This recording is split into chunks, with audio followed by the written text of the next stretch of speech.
Here we go. Hello. Thank you for calling the town of Surfside. Our dedicated staff is ready to help. If this is an emergency, please hang up and dial 911. If you are an elderly or special needs resident who needs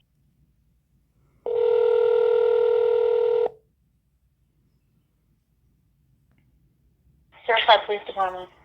Yes, I'm doing some research. Who handles your fire and Surfside? The county. Is it Miami or is it Miami-Dade?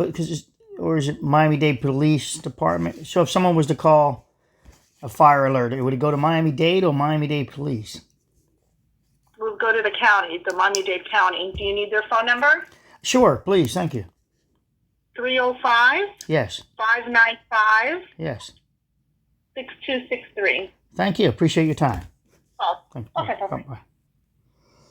Okay, here we're going to call this number here, 305-395-1201.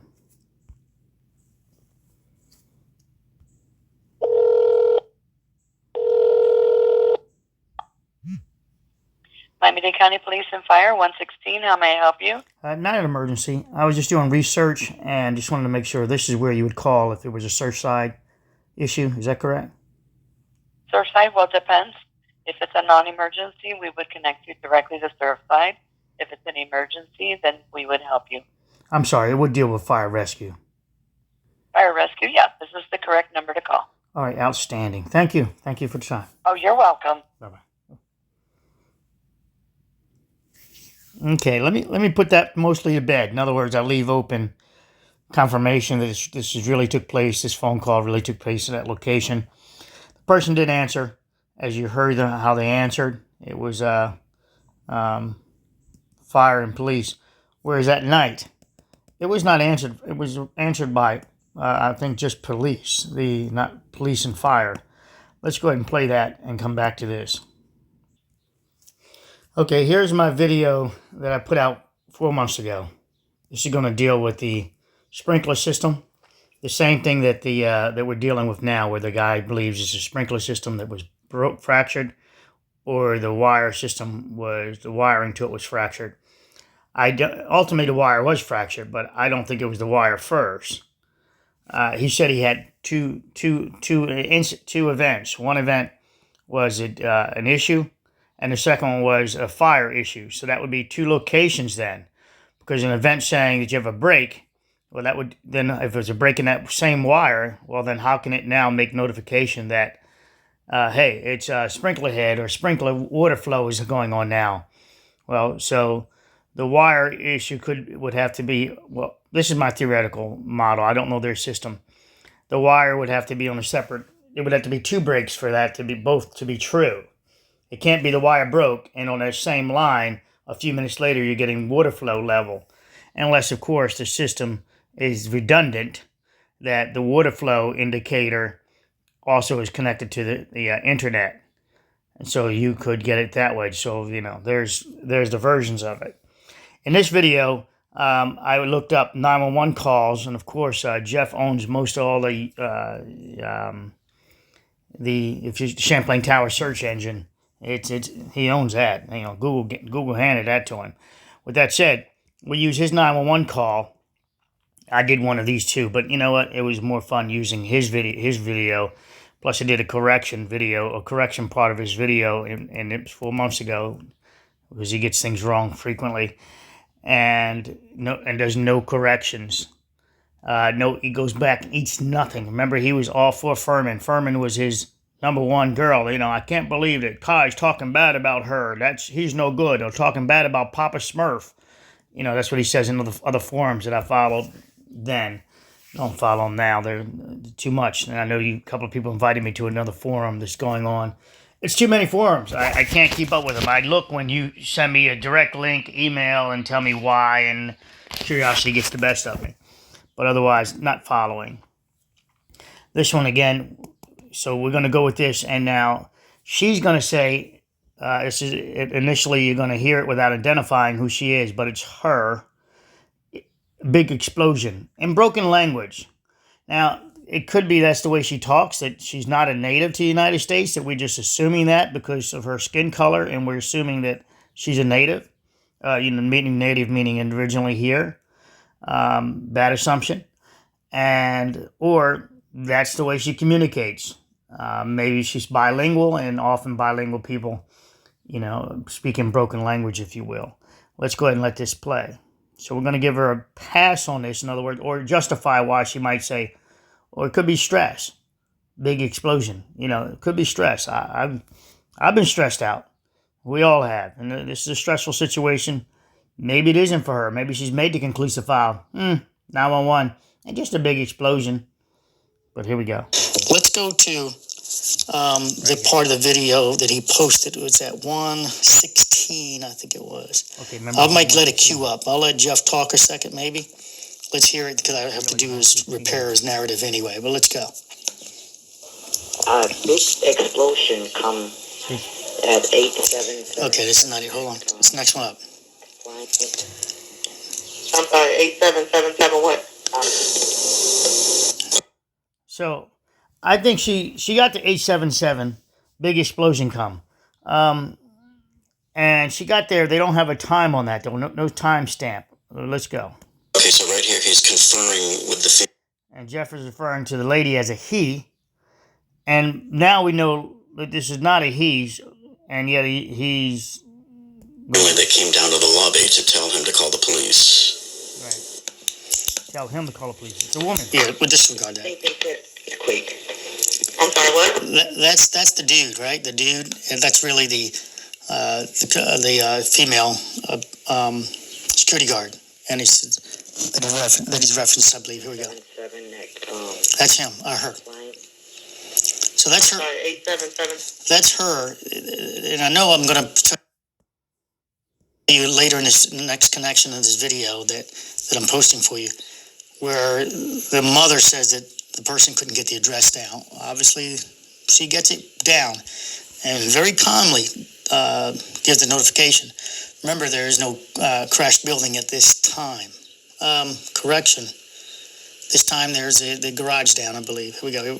She calls. Here we go. 24/2021. Let me back that up. We want the timeline, so I got to go a little more. And it won't give it time, I don't Here we think. go. I think Jeff calls the guy. I didn't want to put that in there for him, calling him guy too. He seems a little sensitive about that. Let's go there. And so it's just a waste of time. I'm just going to show you the important ones. And it looks like the first call came in at 1:16 a.m. Thursday, June 24, 2021. So again, the first call that we're being released to us, because they edit out the earthquake thing. So this call has been edited, not by, I don't think by Jeff, but by the police department handing it out. They took away the narrative of earthquake. Why? Why can't she say it might have been an earthquake? That's important to me, because I'm going to hit that again only around 10 minutes. Hold on. 0116. And so I verified the audio in two different places, off of here and somewhere else also. But this one is one that, since it's got the confusion, I want to align or fix the repairs of the multiple views this Jeff has posted. So let's repair that in a nice way. Here we go. 27 seconds. May County Police and Fire, what's the address emergency? Yes, ma'am. It's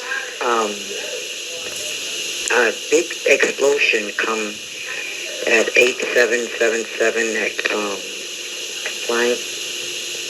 I'm sorry, 8777 what? Okay, so right here So he says he conferring with the family that came down to the lobby to tell him to call the He police. doesn't appear to know college. Presents as. She said what? To try to get the last address. Earthquake. I'm sorry, what? Earthquake. Hello? earthquake. Okay, then apparently exit stage left. No longer sticks around. The amygdala takes over in not a return call, as we know it, from the security guard. Exit stage right. Thursday, One does June come again, though. 24, 2021. 0117 and 03 117. seconds.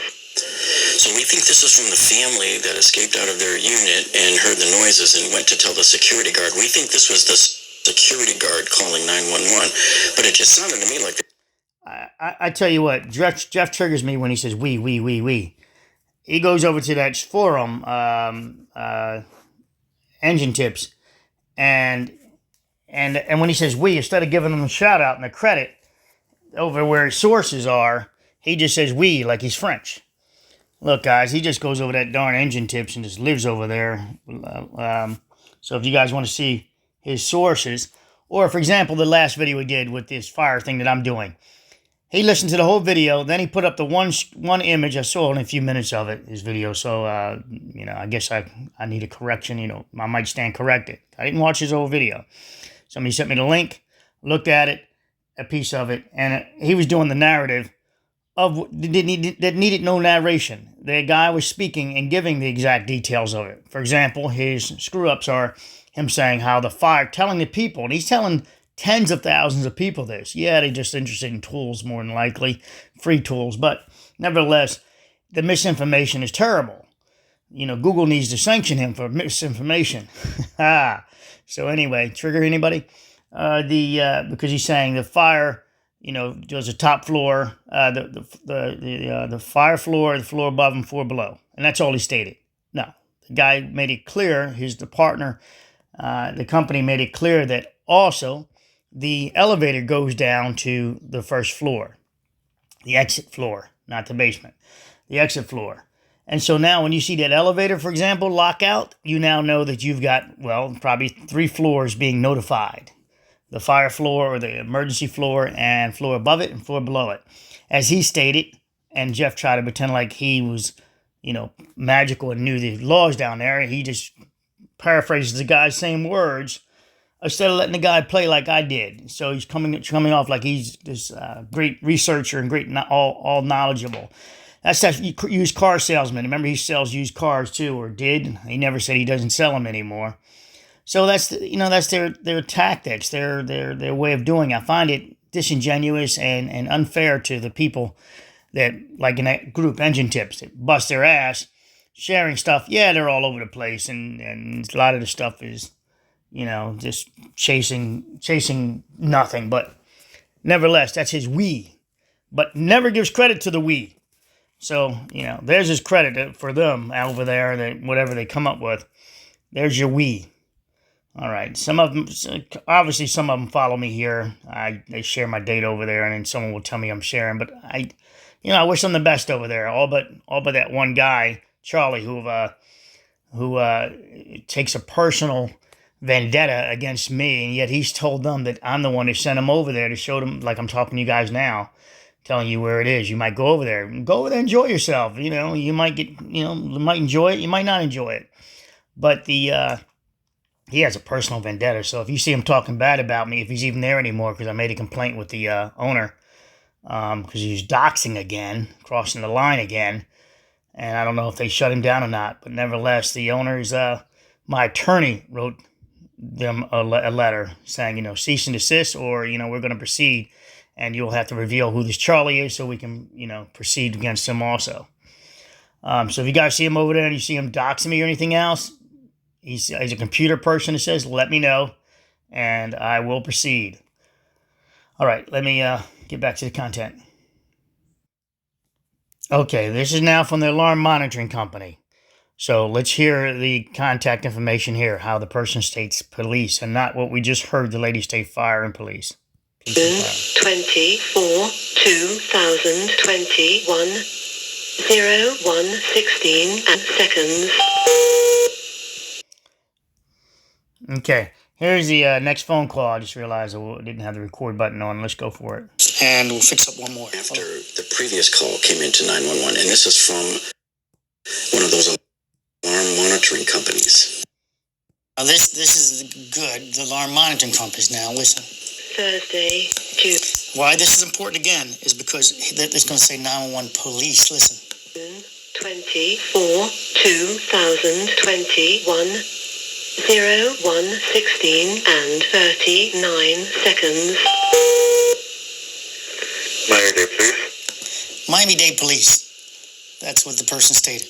Miami-Dade Police. Not Miami-Dade Fire and Police. Miami-Dade Police. So the person continues, instead of saying, hey, I need the fire department, he still engages this person. This is where this is a little bit weird that he's still engaging the police when he needs fire. Here we go. The security company needs fire. Listen up. Hello, this is Control Line Control. We're calling in a fire alarm for business. We're calling about a fire alarm. Now, do you call 911 for 911 Miami-Dade for fire department for Surfside? The Surfside automatically cover Miami-Dade. I would guess so, but he got hold of police again, not fire department. There is a Miami-Dade fire department. Wouldn't he want to call that dispatcher? Again, it could be that the police department dispatches the fire department, but taking too damn long. Okay, 1 second. Okay, 1 second. He's calling the fire alarm. The 911 Right. operator is going to leave this guy on hold for quite a few seconds here before coming back. I don't know what they were doing. Yeah, I agree with that. That's a little, really? What's the address? What's the address? The address is 8777 Collins Avenue. That's it. All right, now dispatch it. And you can get the rest of the details, wait one, do them, and send off the fire department, dispatch and try to, he's not there. He's a security company. Got it. You really can't give me details. You're calling about an alarm trigger. I'm going to get... 8777 Collins Avenue? Yes. I guess I'll segue into that and segue back to the audio. So let's segue into this device here. Sprinkler water flow switches. It's a manual station. It's a sprinkler water flow systems. Okay, so now I'm going to jump over to tie back into the sprinkler company's thing. But here's the sprinkler system. This sprinkler water flow system, the alarm You system. can look those up. Now let's go to... So remember, I did this 4 months ago. Is how I theorized that this system, the alert system, went down, and it turns out my theory was solid. And let's back it up. Support it. So here we have the 1:16:39. Let's do that. Let's correct that more clearly. 1:16:39 phone call to Miami Police. Where is that over here? I have 1:15:29. So this log that they created, maybe at 1:15:29 he did call, and the alert, and it took approximately 50 seconds for it to for Miami-Dade Police to pick up. So this time and this time can be legitimate. This time and this time can be legit. This time here could be this time. This is the contact 1:15:29 maybe. Fire alarm at 1:15 while he's still on the phone, because that conversation still was in that engagement. 1:15:46. So he's on the phone here between this time and this time. He's on the phone, and it looks like whatever a little bit of seconds later, that would be so that's 30, 16, 17 seconds later approximately. The alarm comes in again. A fire alarm comes in. All right. At 1:16:27, he's still on the phone. It says something right here. I'm going to bring it up to speed right there, whatever that is. Authorize. This is still a police phone call. Possibly even the 1:17:31. Oh, response, fire. Okay, yeah, that's about right. View the activities, and I don't see the documentation of that guy, the guy he spoke to. But let's go. Station contacted the authorities, which is the fire department, reporting the occurrence of a fire alarm, and it goes on to 1:17 and 51 seconds, just keeping a track of fire department. Okay, went out to 117 and 53 seconds. It tells you the dispatch number, which is 126. So that's just information on who they're talking to at the dispatch center.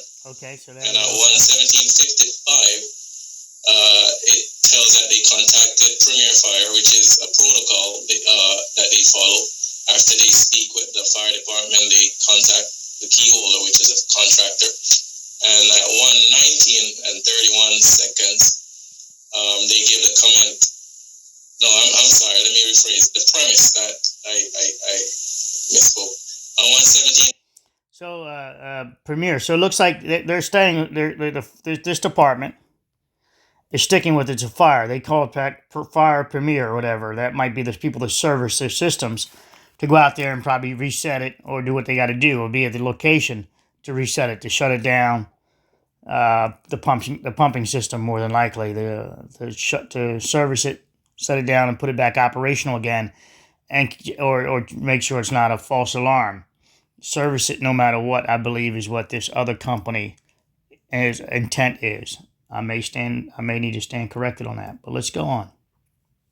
55 seconds. That's the premise they contacted at the building, which is Champlain Tower. And 119, the comment is what is there that they received in the transcript. Let me get us fast forward up to the pump now. Okay, so now I'll take it from here. And I already spoke to a couple of engineers on the phone and told them what I really think. I want to be soft. I want to be soft on this person because they're speaking forward and they're giving us data. The last thing I want to do, and I hope no one else does also, is attack them. This is not meant to as an attack. You do an attack on any of these guys, then you are going to shut them down. And you shut it down for the future for other people that might observe that, oh, okay, they post and the public attacks them. So whatever you do, please don't, whatever defect or whatever I'm trying to resolve, it is not an attack. Not an attack on this company. Not. All right. The moment you do that, you ruin it. You ruin it for yourself. You're shooting yourself in the foot. It's just giving clarity from what he believes what's going on and what I believe is going on. So the clarity would be this. So speaking with the engineers, he says a deluge, right? Deluge, water. So a lot of water. And that's this water here, the deluge. Now, I did a video, another one, shout out to Tears there. I showed where I said water hammer. All right, maybe I can find that one on this one. I say it near the end of this other video, near the end of it. But I actually did a video stating how I believe it's the cracked pipe is causing the vibration. In that video that I'm showing you, that I'm reviewing with this one, I'm actually going to show the system that he mentions. And maybe I'll get to the water hammer video. I think it might have been ghosted because I did try to find it.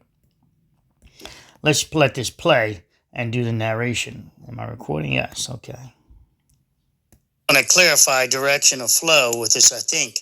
I only made it up to 11 minutes to some change, under 12. Right. So direction of flow is important here. When he shows that generator room, the generator room, we look outside from the building, I believe is above the driveway. So here's your driveway. Here's your generator room with the louvers and venting. And behind the generator room, so now let's look at top view like a map. So this is the street coming in. This is the building, the plane. Generator room, right? So the G room. All right. And behind the generator room is per the plans, and I showed you in a video a long time ago, a real photo of what this room looks like that I'm about to describe to you. That, in other words, it appears the cameras were working, at least at the time of the report of the inspection report with the engineer. This is what? Washing machines. Washing machines. So let me play along here. So the deluge is that he sees is from the washing machine, right? The washing machines are right above, play along, is right above where he mentions this pipe. Play along. I'll play along with me here. So we're going to play I'm only going to do about, another 10 minutes, and then I'll make a separate video. Yeah, my 10 minutes, 40 minutes. All right, play, dude. Instantly gone into alarm. Now, this is important. We'll talk about this when El Rado talks about the right, so right here is right there, the sprinkler head, the drain systems. Probably from the washing machines, all right? Deluge, he says coming from the pipes and the water in the pipes. Well, that's not a supply line. Not a supply line. It's a waste line. So the waste line would drop all that water down. Wait a minute. It's 1:15 a.m. in the morning. What, is everybody taking a shower? And it happens to be using that stack? And it's all coming down? It's a sharp 90. It's not a waste line for toilets, because it would probably vacuum sucking out the toilet, siphoning toilets out. So that's just probably a line for maybe the washing machine or washing machines. Oh, okay, it's the washing machines. Wait a minute. It's 1:15 a.m. How many washing machines are working? That water is consistent with a continuous flow. A continuous flow. So the deluge is not just gravity. Of course, it's some gravity, but that flow, again, if it's coming towards us, it may look like a slow, looks like this. But shooting towards us, it may be this. And I was looking for pulse. I've slowed down the video. I've looked for lighting in it. I've looked at the lights in the garage, the emergency lights that flash on that. I looked for the deluge way a long time ago. That's where I'm speaking to you now. The deluge would be equivalent to turning a milk bottle upside down, or milk container, or a gallon of water. What happens when water comes out of the container? It goes gloop, gloop, gloop, gloop, gloop. It does a gloop, gloop, gloop thing, right? We all know what gloop, gloop thing means, like a hammer noise. We all know what a hammer noise, or a person shaking their hand like they need a hammer. So gloop, gloop, gloop, gloop. We all know what that means. That's the vacuum break, then water coming out, a little bit of vacuum, then vacuum break, water coming out. So that surge is not quite indicating to me of that. What did I do? I filled the garden hose up, put it up in my man lift, and opened the hose down the bottom, and I watched the water, just that volume of water in that size of pipe. And it was a good stream. So it had an opening up top that allowed that good flow. But the moment I put my hand over top of it, it did the stutter release. This doesn't indicate like a stutter release. So I'm not sold on the deluge. Now, it looks like a drain pipe system. I drove myself crazy in these plans months ago trying to map the water coming in. I went from, at one point, I got into the system here, into that pump station, what I believe is the front room. It looks like it doubled, comes two ways. It goes this way, and I'm having a problem. They use arrows, right? And it looks like it goes to the right. It looks like it goes to the left, which is fair game. But then all of a sudden, I see this. It looks like it goes this way also. So I'm like, oh gosh, which direction is the flow of this water of the sprinkler system? Where's my flow? And then I'm trying to trace it back from another pipe, and the map is not that easy to read. It drove me crazy, and I said, you know what? I don't have time for this mess. I'm hoping someone else would figure it out. I remember a long time ago, Josh attempted to figure it out, and he stated that it was that red pipe. Basically, I think he's stating the red pipe. I'm not sure. The red one goes under the roof there. There is a red pipe there. This is the one that I kind of like also. It would be this direction. When I severed it, though, the water would be coming in this direction. I had no more water supply from here.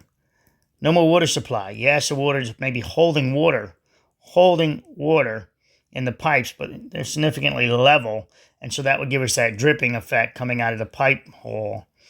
It would just be not so much volume and continuous volume.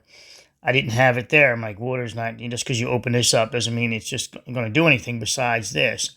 The pipe is full because it's pressurized, so this is all water. Let's do it over here. Pressurized. It's all water. It gets open, but this side, the supply line for this side, I think came this direction, which then has the water shooting away.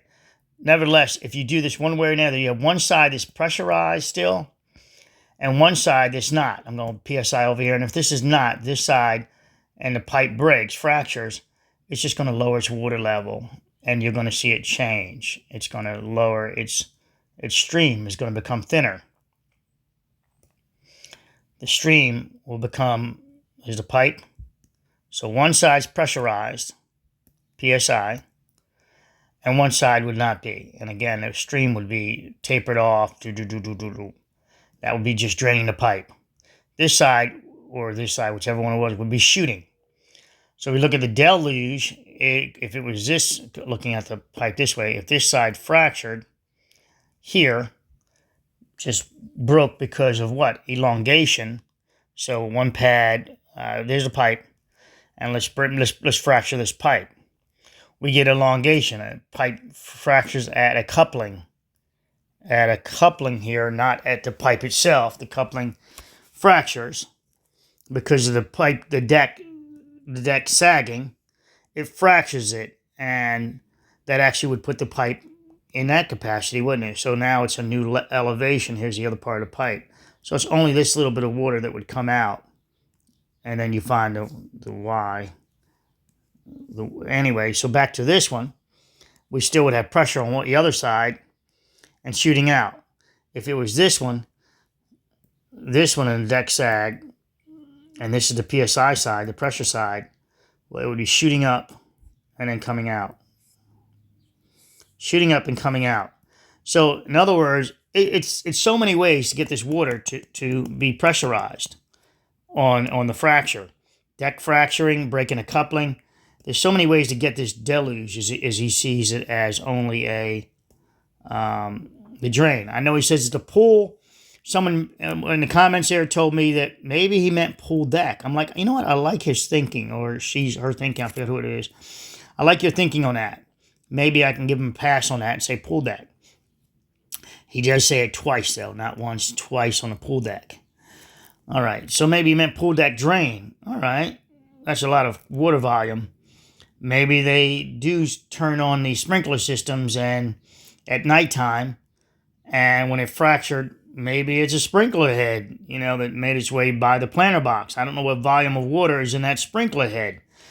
But the problem is this is also the same time they're getting an alarm call.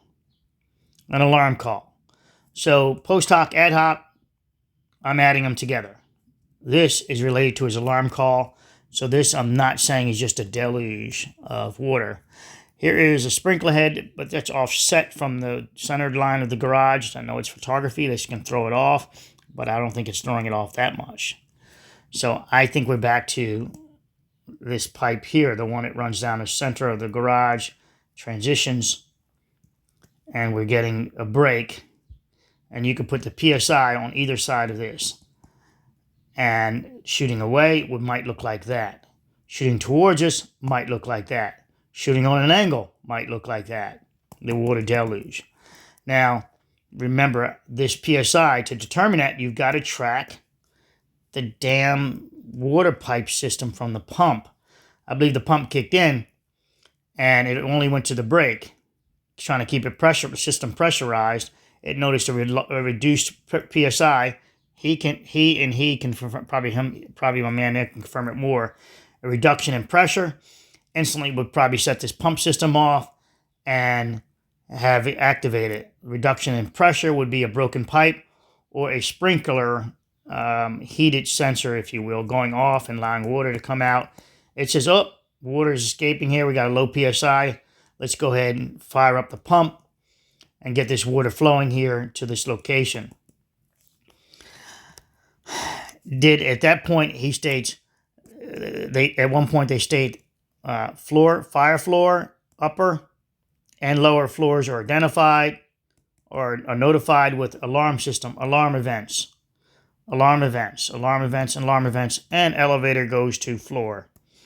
So if this was in the garage, does it matter? So an alarm event on the basement, on the ground floor, obviously there's nothing else below it. So this alarm's off. So that's fire floor. And now we move it to the second floor. there's that intent now done. It's the floor below, which is itself, and the floor above. So it'll only be, I'm sorry, that would be the first floor. So the alarm system would be on the first floor. First floor is now what? The security desk. The security desk. When the security desk calls in, we don't hear 75 decibels. Now, I'm assuming that they put 75 decibels in the hallway somewhere also.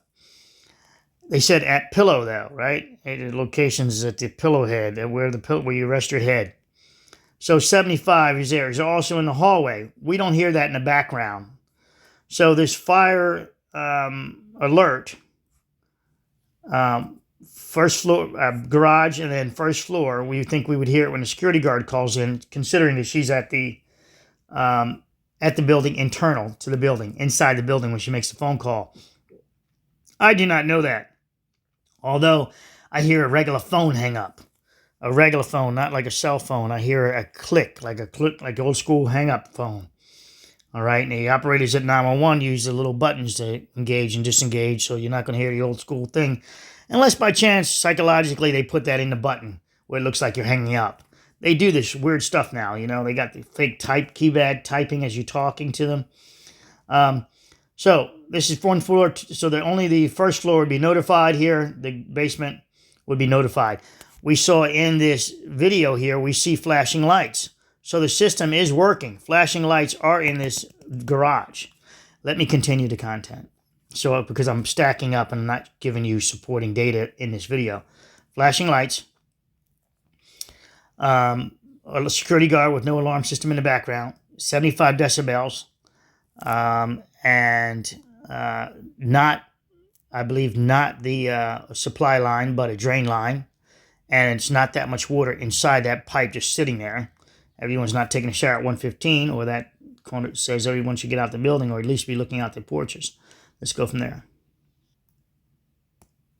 Remember, I talked about the alarm system with Let's let him do this. And then When the alarm engaged, it first engaged in a trouble condition, and soon after, an alarm condition. Remember, I did the video of saying, what did the system went off? I did an entire video showing you how a flow can start, and then a meter, and once flow starts, notification would go out. I'll show you that in a second. And it appears that they do have that system there. So that one I nailed. And all right, I better back up. I better get there and come back to you. Let me get to it. So here's that video I did. It's 4 months ago, like I said. And here is the system he's describing, roughly the system. You did the intent. Device here, sprinkler water flow switches. It's a manual station. It's a sprinkler water flow systems. You can look those up. Now let's go to a product like this one here. And it's going to take 2 minutes. We'll get back to the video, but I want you to see what probably sent that notification for the fire department to get going. This company is Influx and Sprinkler Sense. Now, I'm not saying that that's the product. Flow switch test. I'm not saying it's their product, but let's talk about their system. System is an exacting solution for sprinkler alarm flow detection. Sprinkler alarm flow detection. All right, so you've got to find a product, and you saw what it is. Now it works. Let me just fast forward. There's a sensor here. There are sensors in multiple places probably with this with flow, and it will send off a signal to how it sends off. Let's fast forward and audio it. It's temperature related because the water is going to be different from what it's stable at. The new water coming in about 50 degrees or so will set this off, or the variances, however they set it to trigger. Now listen to them state as such in 20 seconds or so. So Sprinkler Sense senses the water movement by measuring the cooling effect of flow past the sensor legs. You understand that? At that point, the operator would have talked to the operator at the same time. It doesn't make 2-3 phone calls. It makes one phone call and says, "We're operating, buddy." That's it. We're operating. We're putting flow downstream here. We don't know where it's going. It's going downstream. Obviously, give different. You see, there are the heads. For, now that would be. I'm sorry. This would have been a single head because it's temperature related. But the water pressure differential would have came across there, temperature related, and it would have said, "Doop," temperature related. and it would have made the phone call. Shit. All right, guys, bear with that ringing for a second. It's gonna go away. The increasing flow of water is sensed by the unit. You see what's going on? Ah, shit. An alarm signal is sent. Hello. There's the word.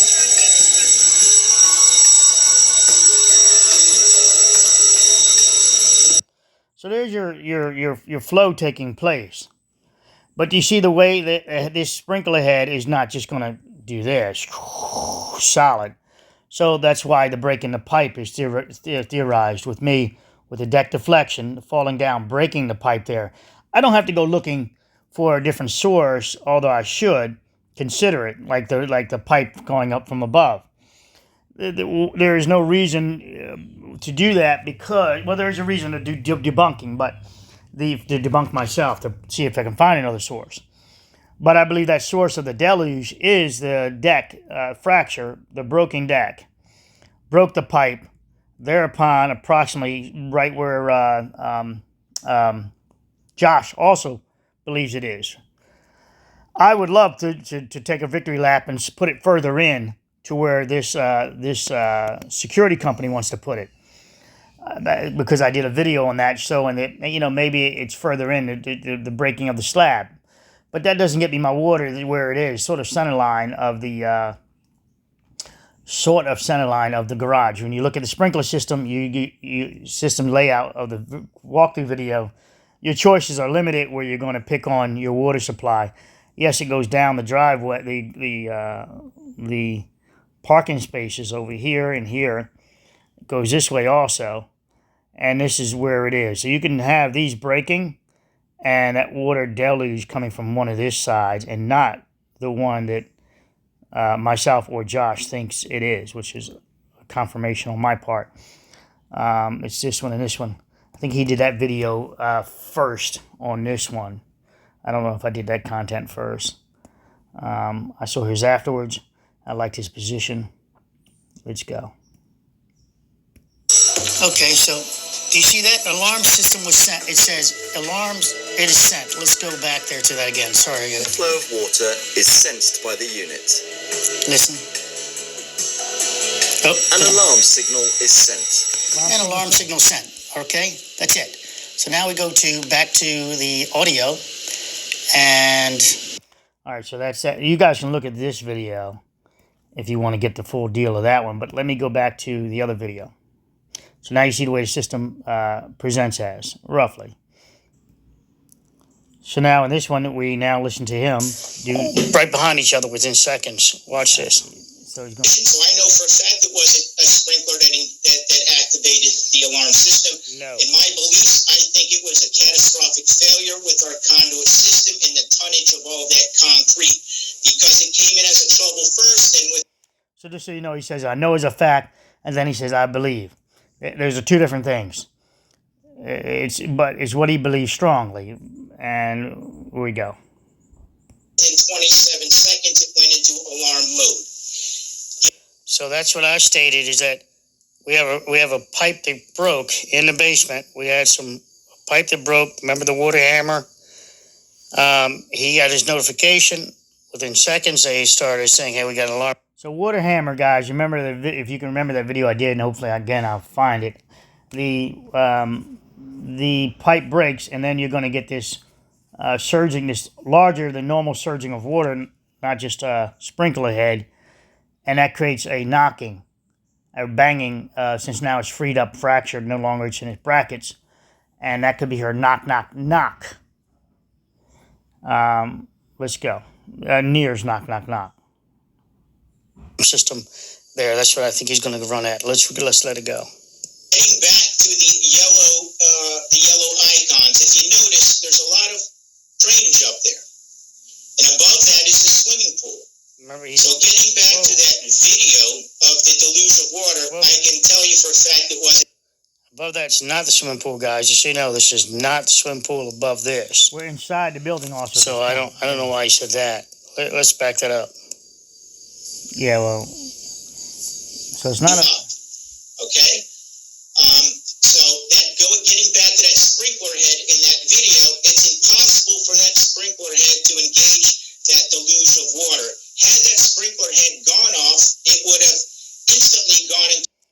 let's do this. This is the sprinkler head also. Pipe sprinkler head. This one go further in is the one that, yeah, I'd like to see that slab fall down. Remember, there's a transition as you look at the building. Here's the face of the building. Here's the driveway outside. Here's the pool over next door. The people filming this way, camera. All right. So as you come, the garage has cars coming in. There's a clearance here. There's so much headroom. Right here is I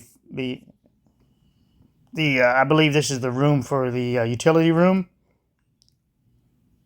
For the what he's going to show is the generators, and then beyond that is the washing machine room, and I think it steps up again like this, so it's up here, and then at this over here is the hallway. So the hallway for the 111 nears, and then we get to the front, the deck area. The deck area, okay, so like this. So the sprinkler system, blue, is like this. This could be our point of break here. I can tell you unequivocally, that this section here is not where it broke. Not. I gave you plenty of hints. Columbo moves on this many videos, multiple times over, where I showed you the thing on the ground. Now, it showed you the pad on the ground. This pad, their pad on the ground. And with that, you see this little bit of piping sticking out from that pad. Sticking out, broken, fractured right about there, just by chance, or not by chance. That might be exactly where the pipe broke. I think it's where the pipe broke. My thinking is I couldn't find a coupling there, even though I tried to look for a coupling. I couldn't find a sprinkler head connection either. So, but it might be there. The in images, I'll have to look again. My thinking is that when this deck fractured and went down, it rotated, and this is where it created a break. Okay, it's on the ground now. So this means if it's on the ground, this cannot. Remember I said, bear with me. This cannot be the water supply side. So this side cannot be the water supply side. It's on the friggin' ground. So this is now down here on the ground with concrete over top of it. Concrete here. This side over here, I'm going to have to take red again. This side over here could still be intact. This water deluge, could literally be shooting away from us and not towards us. It maybe could have bent this pipe over slightly, and that's giving you that stream like that. That needs supporting evidence that would need supporting evidence, and I would need to see the supply line from this room going this direction, and that direction then would sever right about here, and there's our shooting of water. We would need we got lights off in the garage. Lights going off. Well, he said it alarms different. He didn't say all the lights go off in the entire building. He says the notification goes out to fire floor, one above it, one below it, and the elevators go home. They go back to first floor, not to basement. So we have the elevators going back to first floor. We know that. So the system is working because people talked about the elevators locked out down there. We have 611. She obviously decides to take stairs. She never mentions how she defaulted away from the elevators and took the stairs. It's like she just went right for the stairs, which doesn't make sense without her mentioning it. You know, she doesn't look like a lady that would take the stairs if given an opportunity to take the steps. Yeah, I don't know how to sugarcoat this stuff. So she's the one that said she's half in the grave. Her son too. Oh, she's so elderly. She's only like 50-something years old, and she's claiming to be 1 foot in the grave. Now, when all these billions of dollars come out, right? When the $1 billion come out, you can just tell her, well, you're 1 foot in the grave. You're out of here, so maybe we should only give you, 1 foot in the grave? Maybe you should only get $100K. You got 1 foot in the grave after all. You're done. Your life is over with. And then watch all of a sudden she says, oh, I'm full of life. I'm full of life. I'm perfect. I'm okay. All these people claiming to have 1 foot in the grave. Well, all of a sudden, watch you see they're all claiming they're full of life. Of course, we're talking about the people that survived. But before that, you catch their 1 foot in the grave comments and see if you can use that against them on the handing out the money. How many people have told you, I only have 10 years left? I know we've all heard this abuse. I only have 10 years of life left. How many have heard that abuse? Well, that abusive person needs now to claim they only have 10 years left and get 10 years of survival money if you want to start dividing it up. Anyway, that's a trigger. All right, so this is where I would need to see, to prove my side, I need to see water flow from here. Or in this case, it would be, so here's our water supply coming from this side. Back behind us here, right? Behind the roof here. Follow the roof behind you a little bit. And then it splits. I believe it goes like that. Maybe it goes down the driveway here or not. This one might branch off also and come here. So head, and down here. He did not install these, you remember that. So this is not on him. It's very hard to find, to map this. It's very difficult to get to follow this system. Some of it's because I think they're overlapping their head visuals with the pipe, and they're starting to look like they're connected, and they're not. The overlay in the drawings from 1980, 79, 78, playing video. Alarm. Now, this is important. We'll talk about this when El Rado talks about the Central Station report.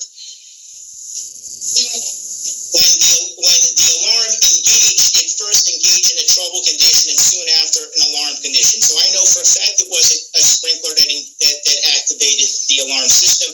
In my beliefs, I think it was a catastrophic failure with our conduit system and the tonnage of all that concrete. I agree. I think it's a catastrophic failure. So I agree. The pipe fracture because of deck going down, and we get this deluge, as he calls it, right here. The pipe breaks in the basement. Again, I'm supporting that with lights going off there. So it's identifying that there's a problem there. Why would it identify the lights in the basement if it wasn't an issue? His system, he would know whether his lights are connected. So this is verifiable via him. And also the system, how it's designed. And that would be records of, the fire department, I guess, would have those records on how it's just set up. His plans. Fire marshal. Because it came in as a trouble first, and within 27 seconds it went into alarm mode. Getting back to the yellow icons. So I don't know how their systems work, but I can theorize the trouble would be, hey, we got too much mass water here. That this flow is excessive. The pump, either the flow across his meter, if he's got one that meters the flow, it says, whoa, dude. This is way too much. Our head puts out, 50 gallons a minute. I don't know what it puts out. 50 gallons a minute. And we're putting out, and our flow sensor is reading, 300 gallons a minute. We've got a problem here. We've got this fire spreading so fast that it's got 6 heads activated, at this value, which is huge. And I don't know if it's too, the flow is too much. I think the flow is too much, and that gives him his activation. The surge, the flow, indicator of a broken pipe. To me. If you notice, there's a lot of drainage up there. And above that is the swimming pool. So getting back to that video of the deluge of water, I can tell you for a fact it wasn't fire sprinkler. Had it been a fire sprinkler. Okay, at 10 round 10. Okay, let's make this clear now on this pool. Here's the pool deck, all right? Correction. I'll do the line here. Here's the pool deck. Then we got a step up of 1 foot 6 inches. From pool deck, coping and all, give it whatever you want to. The pool had water in it, all right? There's the pool base. It's down the garage floor. There's a 1 foot over here. This is at least a 1 foot 6. It could be the other step up already. meaning it would be even higher than that. But this is a 1 foot 6 step up. So pull that. So now I told you Columbo moves. I eliminate pull deck sprinkler systems. Sprinkle ahead from possibly coming on and watering the plants. Eliminate it. Pull draining into here. Eliminate it. It's 1 foot 6 elevation height. We have water in the pool. So I eliminate that thinking on his part there. Now, using psychology, this tells me that his conclusive files. Remember conclusive files. This tells me what it is. Also, I know a couple of his triggers. The Miami Herald and that one engineer that spoke up out of that he researched, which rightly he's allowed to, and that's the person attacking him, and he attempted to discredit the guy. That's not the way it works. Engineering, you can have your PE, or you can just, most engineers do not have their PE. They work under a PE. Let's use FIU Bridge. FIU Bridge, a lot of that was done with your non-PE licensed people. Doesn't matter. It's only one PE per job. Per job is not, you can have multiple PEs, but that is going to be one person on the hook pretty much, and a firm. And the firm. Now you can be another firm that comes in and do that, and people below you, they're pretty much going to get a pass. For example, FIU Bridge, this one here. I want to do a video on that. Most people are upset about the woman thing. Oh, you can't say woman. This is a woman issue. This is a woman issue. Literally, you can say this was the engineer that did the post-tensioning for the design, the calculations, is a woman. So don't get upset. It's a woman or it's a man. I can tell you that. Well, now we got 80 different genders. I don't know how many engineers are identifying as anything but women and men, but it's going to be one or the other. So don't cry about it. But don't also say that you can't say it's a woman related. It is woman related. Specifically, the owner of the company said that she brings the female element to it.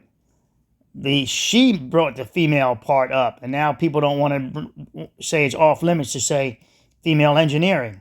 She brought it up. Linda Figg brought it up that she's the female of it. She brought up, I have a penis. I bring the penis to the construction. Really? She said, I bring the vagina to the construction. So, all right, so you can bring it up. If that's how you identify a woman, I don't know. I'm not a biologist. That's not how you identify a woman. Let's keep going. Minutes into the video, as you can see, he states that the swimming pool is above there. We're going to call that an error unless he compounds it. And then we're going to have to then we'll have to pound it from there. System, you wouldn't have seen that type of deluge. As soon as that fire pump would have engaged, it would have pressurized that pump. It would have almost, and I'm not a fire sprinkler expert, but speaking to my experts, that water would have shot out kind of like a pressure cleaner. You wouldn't have seen that free fall. All right. So he said, he's sales, right? He's an expert salesperson, the company. He represents the figurehead, the main one. So he's not an expert in this system.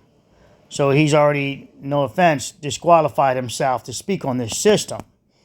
All right, but he spoke to other people, he said, so it can put him as very knowledgeable, and we're going to go from there. He's also defending the company. That's his gig. This is drainage. All right, there's no problem with this pipe breaking on his company's part. In fact, it shows his system was working. He got the notification. He got it off to the police department. Fire department. They made the notification instantly. They ignored the earthquake thing and still processed and said, get the fire department, the fire company out, the sprinkler support system, whatever it is, or the reset company out there. They still proceeded as if it was a fire event, even though they were told it was an earthquake event. They still proceeded. So I don't see any foul on their part. Let's go. If I was one of the juries, I'd like no foul. Let me keep going. Fire pump engage. Yeah, especially down at a low level, because it's got to pump the whole entire building. So that pressure, he's saying, I don't know how many gallons per minute, but he's saying it's out of that pipe, it would come out like a. Let's fast forward to show his like pump that. again. I agree. That's a. Here's his pump. Let's see. You've got electrical, you've got fire sprinkler, Right. you've basically got everything on that garage ceiling, and then of course everything goes vertically. This is in the pool house, so I don't give too much credence to this piping and his narrative of it. But let's go. Into the building. So next photo. Now this is, I believe, the daylight, and it'll be the front, the water supply and pump system. Let's go. Infrastructure. Next photo. That's this. Okay, this is what I want you to see. These louvers. These louvers right here. Louvers, something of that outside the wall. This is the fire room. There's your pump. Might be marked. I think that's the backup generator for it. It looks like they did some service here, changing out this pipe. There's some, I don't know if that's Teflon or not. But it looks like a replacement pipe, which might be a replacement pump. Never went back and painted it. There's a whip. That's the electrical connection for this. Let's go from there. Was in the building. The next photo. Fire pump. All right. This is the annual inspection report of the newly installed into the building. So, next photo. More infrastructure. Next photo. Here it is. This is the fire pump that was in the building. The next photo. All right. This is the annual inspection report of the newly. Okay, let me get you something. Okay, so this is the permit from the for this sprinkler system. The permit shows it's paid $629 for the permit fees. This is what I believe the company that it's talking to us now. There's the date. That's one of the kitties in the back. Contractor is fire right here. Well, this is different. Let me confirm that date over here. Contractor credentials, new application. Yeah, I mean, this looks like the permit that they're referencing. Champlain Towers. Okay, plumbing. Replace fire sprinkler controller. Fire sprinkler controller. All right, so that was done. It was a repair. Okay, there we go. Let's move on. That's the repair. Okay, looks like I was right about that. The pump. They replaced the, it says electrical permits, Universal Electrical did it, Champlain Towers, and replace fire pump. Replace fire pump. Date, issue date, 09. They might have replaced it again by then. I don't know how much testing they do, why. I don't know why even, but it was done. Yeah, so the fire pump obviously is working. Apparently working. And Universal Electric, let's see if they got any notes here. Okay. Replace existing transfer switch and fire pump controller with new ATS pump controller. Unit provided and installed by others.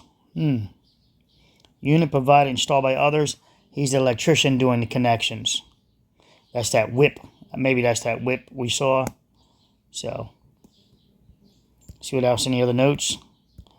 Applicant structural review. Miami-Dade, $90. Blah blah blah. And okay, director of the board of Champlain Towers. Universal electrical floor. All work must be done. Hours operation going on. Okay, so per the plans, this is the emergency generator room. There's a driveway coming in. So this is where the generator is, right above where he's looking at the plumbing. That's that generator room. I believe these are the louvers out here that we look in. This is 111. You come out, you turn this way to go down to the security desk. Or you go through a door, turn right, step up, 3 steps, and you're in the laundry room. The laundry room, thereabouts right here. No exposed piping would be there. Would probably be the plumbing that we're looking for, right along this line here. It could be the penetration right here too, allowing for something that we don't, utility-wise, that it's nothing. It could be just an empty pipe. It looked about 2.5 inches. Maybe it was a 3-inch pipe from the ceiling. But there's the emergency generator room. That's right above the driveway, right where he's pointing at, right here. Emergency generator room.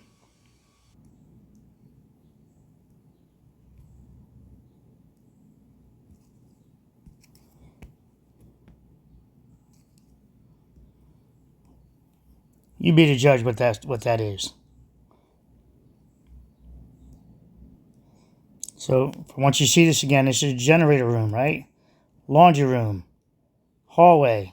These are steps up. 3 steps up. This is where the column is down below. Cars, so parking back to here. I think a car can park here. And this is where the cars would drive down, if we can look at an overlay of it. So a car can still park here. So right about here is where maybe right about here, which puts us in line with this wall. I'd probably say not that wall. The transition, I would say, is this one. So we're going to look for plumbing. It'll be in this wall here. Of course, look in both, but I'm partial to this wall. There's the staircase. I think it's forward of the staircase from our view. There. This appears to be more defined of the generator room. That's that probably generator in pump 1, pump 2, or multiple pumps maybe. And the generator here. That's the sidewall, the driveway in. Out. Again, there's a step up into the generator room. Another step here. This gives you your clearance as you look in the driveway. It comes in down like that. And here's our headroom.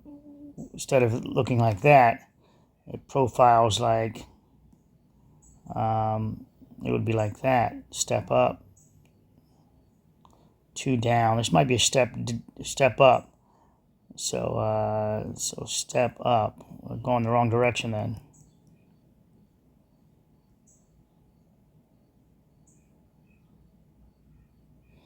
So this would be the floor, the 113. Yeah, what are floor heights again? I should know this by now, right? 10.6, 10.12, 13.6, something like that. Anyway, here's your lobby. Your lobby height. Lobby height is here. Equal with with this room in here, equal with the hallway. But this room is the driveway. It comes in. It's elevation times 1 times 2. Elevate here. You're in the laundry room. Elevate again times 2 steps. 2 steps, and you're in the fire room, the sprinkler system room, and it vents out here to the street. So this is my madness I told you about, trying to figure this out. I put the sprinkler system back in. This looks like supply out, right, from the room, from the utility room. All right, so coming in, going out. I have no idea why that's like that. But if you follow it, and you follow this line, it doesn't matter wherever you follow it. You're never getting over here with any sprinkler systems. This drives me crazy. So it's the main line. This one's the main line, the branch line, the main line that everything branches off of. And this is their driveway. It looks like they'll be indicating overhead, I believe. There's another turn off of that main branch. Sprinkler head. Sprinkler head. Follow this. Come this direction. That's parking garage layout. Sprinkler head, I believe head, maybe a 90, a 45 right here.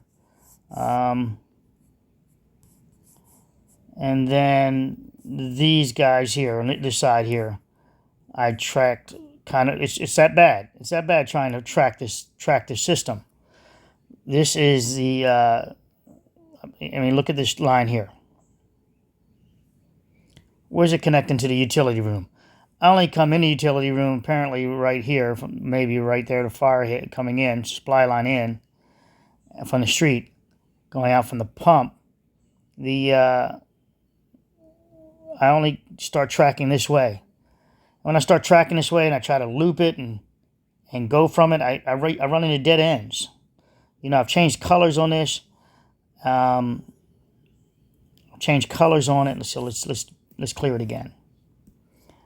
So let's just do this. Let's go that way. Forget the one to the right. It's like that game we used to play when you were a kid. So let's see, that's a head. And that's a head, maybe. We come this way. Outside, maybe. Come this way. And you can see I don't have that pipe here. One exists, but it's not there. The closest one that exists that's in line here is back here. But the deck that I saw collapse had that pipe out to there. With the deck, let's see if I get my planes right. Yeah. So right about here where it went down, this pipe exists right here in plane with this. But yet there's nothing presented here in this drawing. Nothing presented in the drawing. Let me move on. No, let's be clear. These are drawings. These are supposed to be current drawings. Current layout. And yet, I cannot find plane of the building right here. Should be a stairwell over there. Elevator, stairwell, doorway. So plane of the building's back here. And so plane of the building is right here.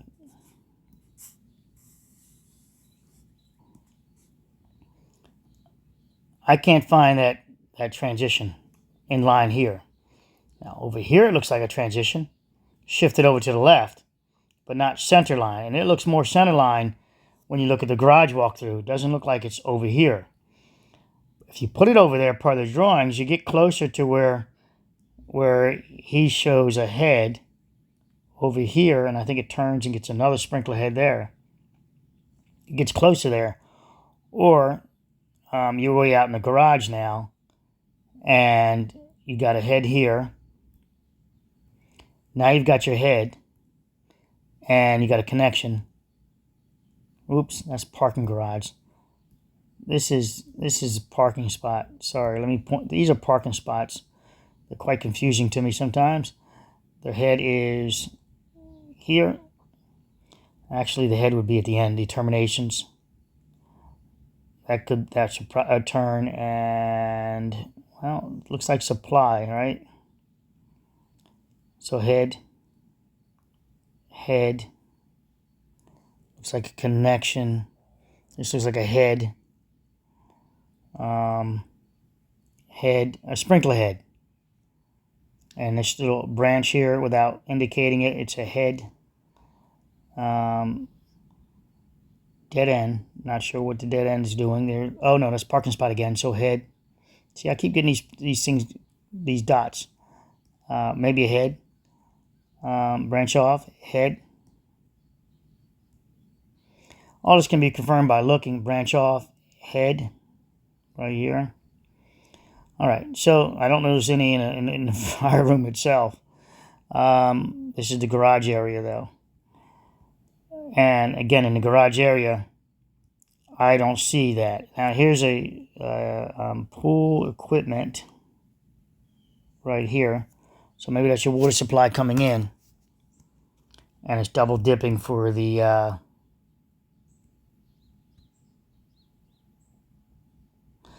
yeah, maybe that's the water supply coming in. Now, these are heads. It's not water supply coming in. There's no damn water connections here. These are sprinkler heads. All right, so you look at this all you want. I'll move the screen over. You can freeze it, screenshot it, and you try to find that overlay of sprinkler heads inside the garage area, the driveway area. I'm not capable at this point. Now, this drawing, not to be confusing to you, but this is the drainage, pool deck drainage. And this has already been mapped before, but the drainage system.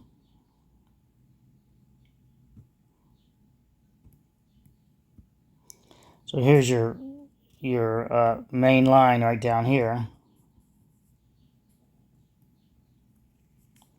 Your drain. And even from the pool over here, so let's devil's advocate, you can see that this system, this could pump out from the bottom out, does not go over here. The pool literally does not connect to the section over there in drainage. All right, so that closes that door on him stating that pool, you know. So let's say it's an error, and let's give it a pass, because again, we don't want to kill the messenger on this one at all. So this is worthy of pointing out. You know, Tool Time's always talking about countertops and everything else.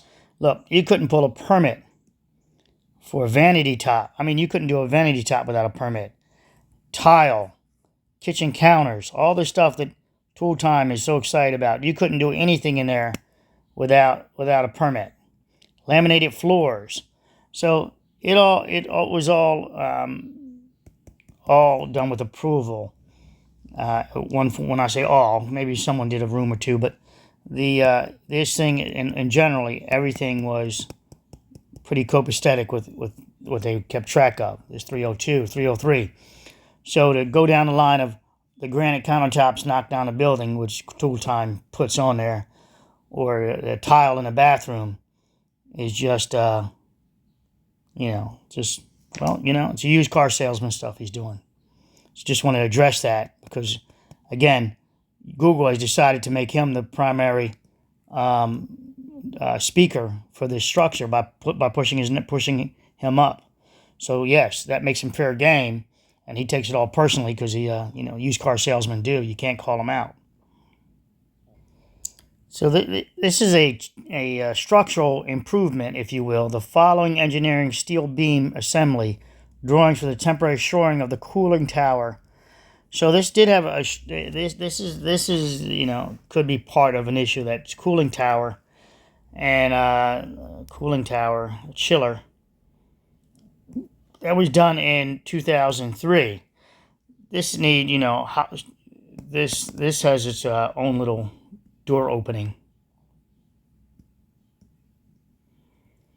And this is the roof line, beam assembly elevation. This is what it looks like. Those red beams, as I think people might have seen them as, there's a securement to the roof. And so all the loads here, whatever's on top of this beam, transfers to these 2 point loads.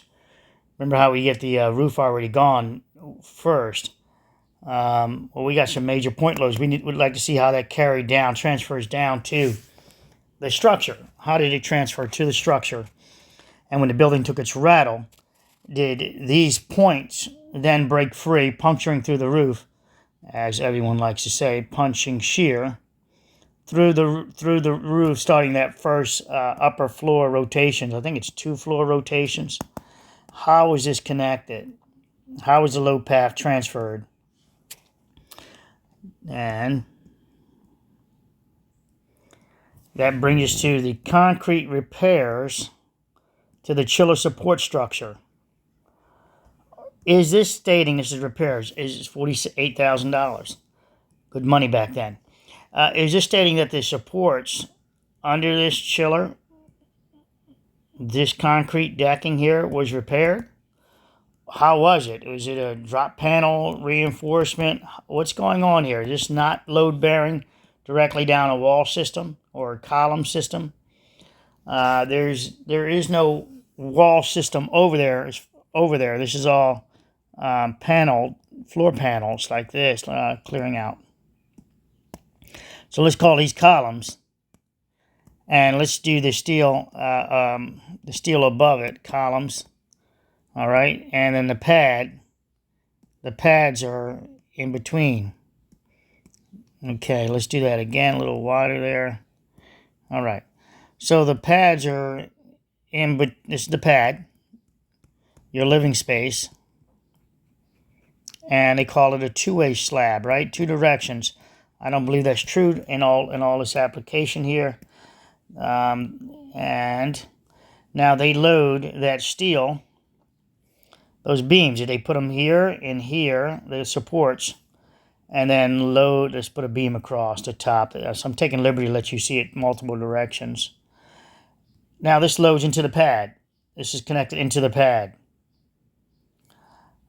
Let's change that out, and let's say that they said, you know what, we're going to put this chiller up here. We got to do repairs, or let's get some steel. We know where the columns come up to the roof line, but they continue through the roof line on the one side, but over here it's at the roof. We're at the roof now. Now this is the roof. Okay, good. We're at the roof. So how would you want to do this? Is if you were going to put steel there, you'd want to put it right over. Find the columns. Put your steel standoffs like that, and then here's your steel beam going across, and there's your other support. You'd want to get it here, here, here, and then run your steel across.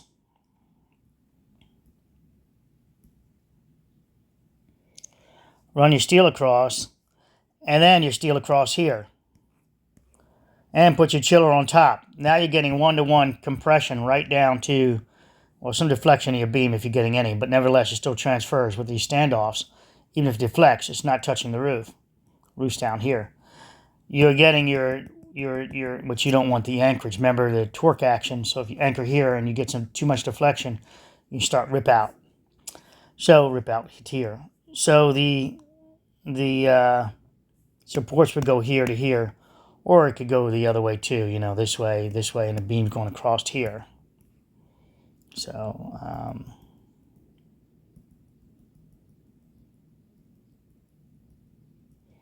To simplify that for you, let's get you another version of it. And this will be the load-bearing section. So beam, beam. And then you can run a beam from, these beams can go right across. All right? Right across. And then you could put anything you want on top of here, as long as you can transfer, not anything, of course, transfer down the head of the columns. But if you were to support this, if your floors are here, your beams are here, and it's the floor deck. The floor deck is the roof deck is on top here like that. So this now represents all this is the floor deck, and it's on top. These beams don't penetrate. Right? They're tied into the floor like that, and then here's your floor, just like the pool deck. All right, they don't penetrate. Now going back to this part. Now, if you were to do that beam thing, you're like, you know what? I need to put this here, and I need to put one here. And let's run the beam across it.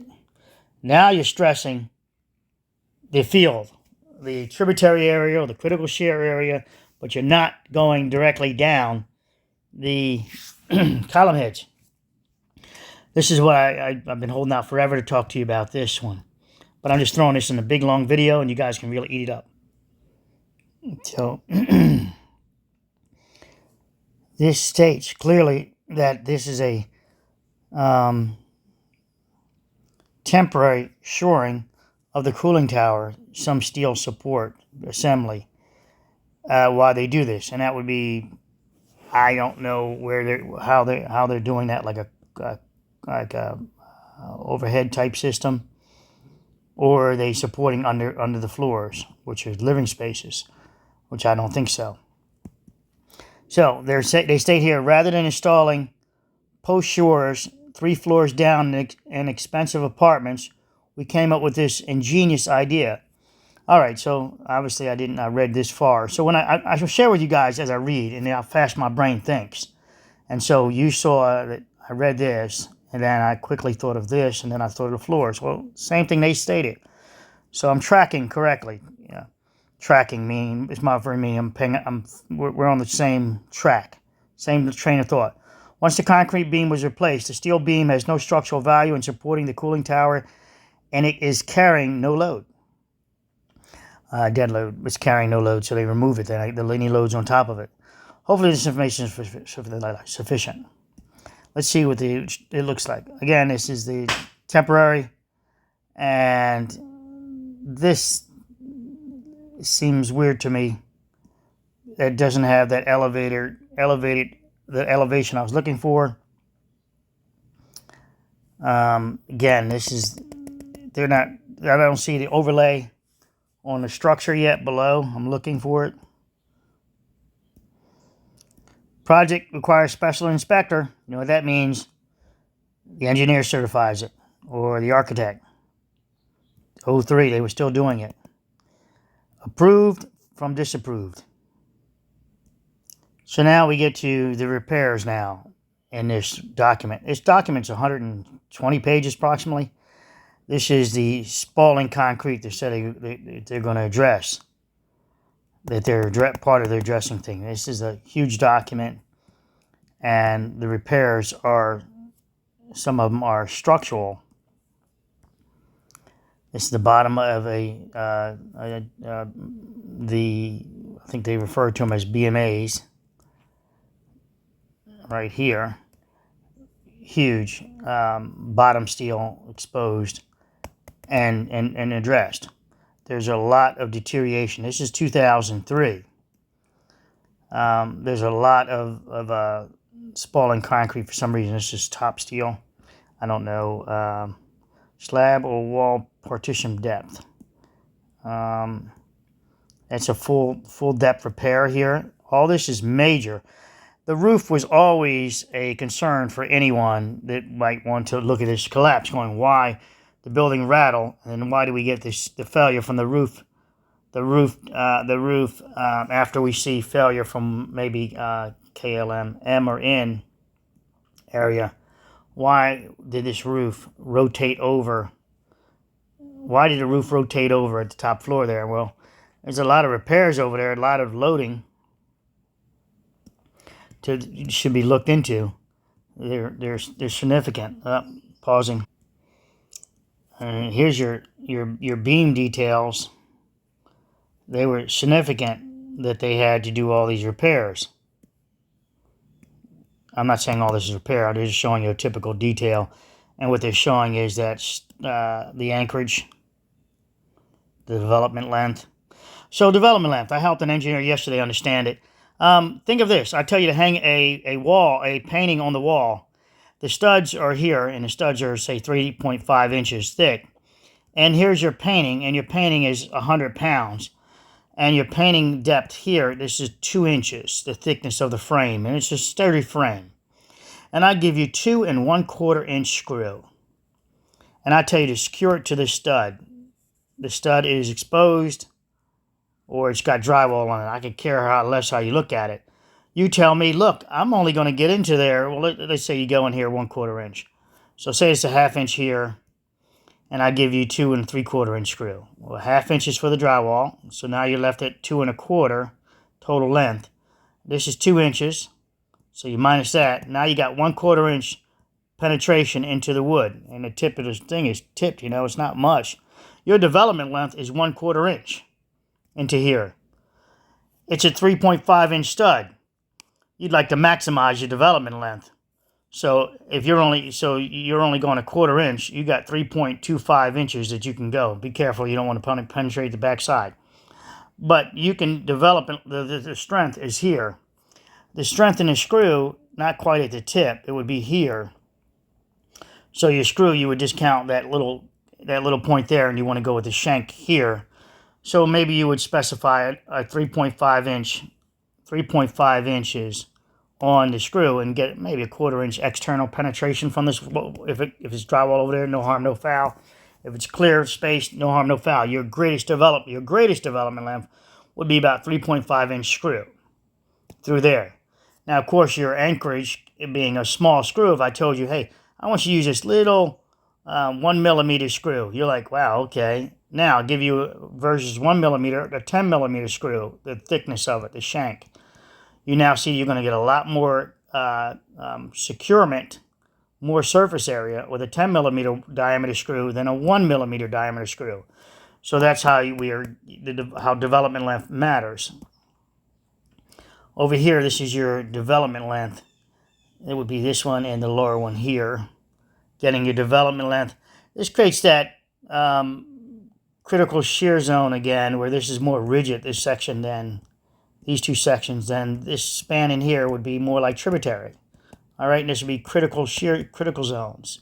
A little more reinforced, a little more sturdy, creating that cantilever effect. This deflection would happen here and here more than likely, depending on the stiffness of it.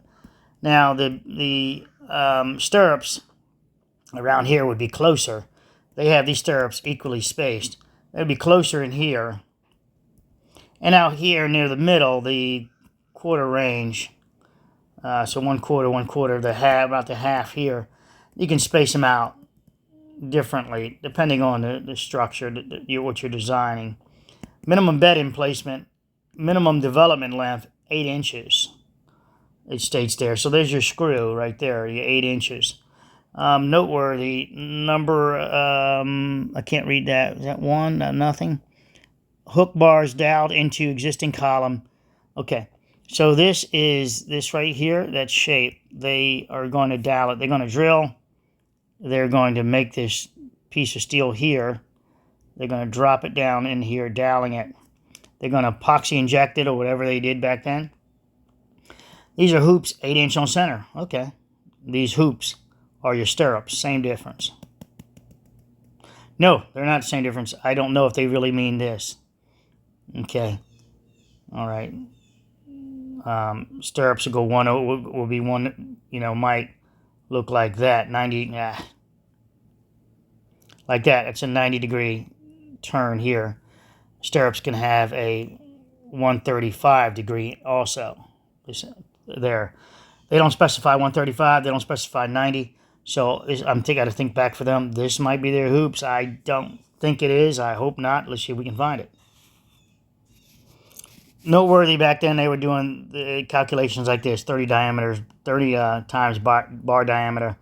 So half-inch bar, just consider it half-inch times 30, 15 inches. So they're overlapped were 15 inches. So a bar coming this way and this way would have 15 inches, not 7, and not 7.5 and 7.5. This would be a total of 30 inches here. Secured together, 0. 0. So just pulling up the screen a little bit. Nope, their hoops are stirrups.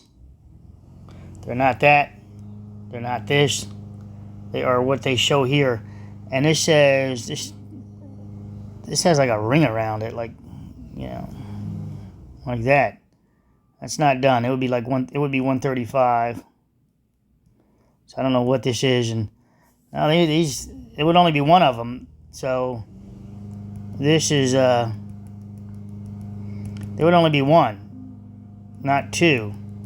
So I'm guessing it looks like this. Okay, got it. Wow, this is ugly. Wait a minute. This is ugly. They look like these two also. All right, so obviously you got issues with this bottom not closed up. When I've seen these done before, they're done staggered. So the next one over, this would be that one, and this one over here would be the next one. I've seen them staggered. They're to save that little bit of steel money. They're disgusting. They're easy to fabricate. Fabricate this beam. No, this is not. I don't like that detail. 2 inches of cover, concrete cover over it. The beam is 18 inches by 18 inches by 12 inches. The length is 24 feet. Wow, that's not a nice span on it. I don't know what the loads are. This chiller. 8 inch on center. Okay. Again, this is a 116-page document. There, you see it there. It's not a small document for that repair, and rightly so. So this is the penthouse floor, and you can see that right here, penthouse floor. The water chiller, let's just say it's back here. This is what I'm talking about the supports. that you can do that, and then add your cross brace, your neck steel there, and then load on top of this, anchoring across here. Let's see it probably come again, and put your chiller here. This configuration can go anywhere you like, but where it's not good to go is between these guys like this, and then add your steel, because you're loading in this case, you're loading in the tributary area, tributary area, tributary area, tributary area. Critical shear, wherever you see this layout like that, that's going to be a critical shear as I interpret it. All right, and I interpret it based on the steel that I see, the extra steel matting. And then everything between here is tributary. Tributary. This would be tributary over there, stairwell. Tributary, and maybe the steel extends out, maybe right about there. I can take some liberty, maybe I can't on that one. And then of course the middle center tributary area, pulling down, even though it pulls down in possibly in all directions, not necessarily is two-way. The steel, the bottom steel, is your determining factor once you get deflection. One of the better ways to show you that is you can see the steel here, the top steel, and here's the top steel. And let me put the column in here for you. So here's the column, right? And we'll just head it off like that. We'll do that. Put a top on it, a head on it.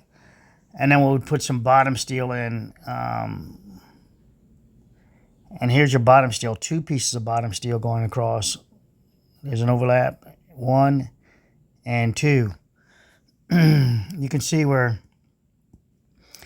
this having 2 pieces of steel, or 3, this is a much rigid section, so there's your rigid area, all right? And same here, 3 pieces, rigid area.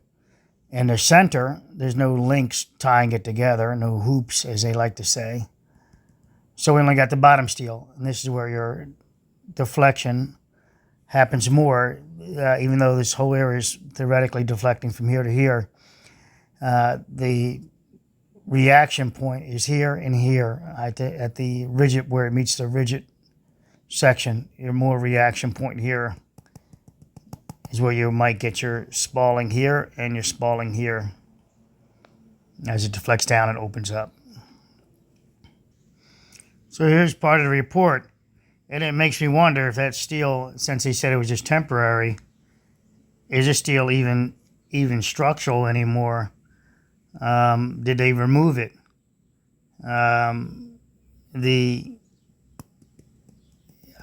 We don't see what's on top of it. We just see this image of rusted steel, some light scaling.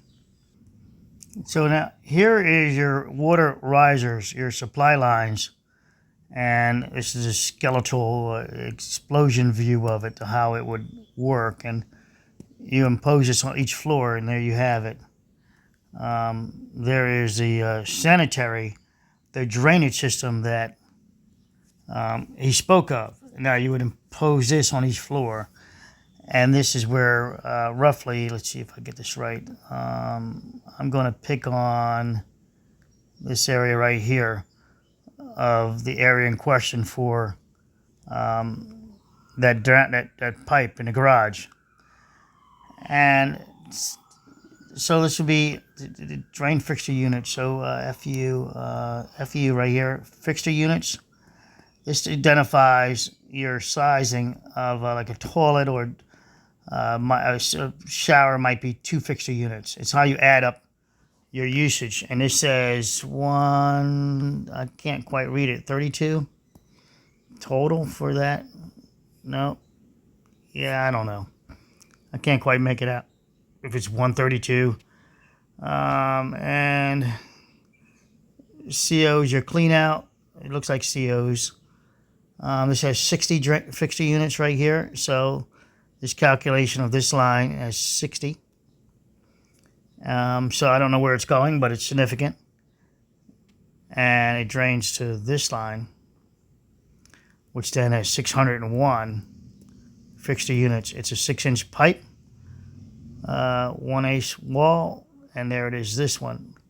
So it comes down, it comes here. Also, whatever's over here goes there also. So that's your 6-inch pipe. Now we need to find approximately a 3-inch pipe. There's a 5-inch. There's a 5er. There's a 5er. This is probably going to be, let's see, 5er. 374, 5. I can't quite make this out, this drawing here. Let's see, on this end is whatever it is. I don't know where what floor we're trying to identify. Sanitary riser diagrams. Let me pause. Okay, so I need to do a correction. This section over here, where I say it might be roughly that section, clearly right there. Fire pump. Water connection right there. SP3, 5-inch. Comes over, branches to 3 inches. Shut off valve 2 inches. 5 over here, we're at 2 inches. 3/4 inch branch off of that one. 2 inches, 2 pool equipment right there. So a 2-inch line over to the pool. All right, it's to the pool. That's supply line. And what do we got here? 3 inches out here. And then there's a 3/8. That's weird. It's got to be 3/4, I'm thinking right here. 3/4, 3-inch. Yeah, there's 3/4 over here. Hose bib. HB, I think, stands for hose bib. It's 2008. I mean, 1980, so I got to think back then. 2-inch. 2-inch. That's the pipe, and how they do it. They got a loop like that. It means like 2-inch. So like that, 2-inch. I'm referring to that. We might do it like this now. Let's say 2-inch. So there's your flex connection, domestic water pump. All right, so domestic water pump in there. 2 fire water connection, see drawing SB.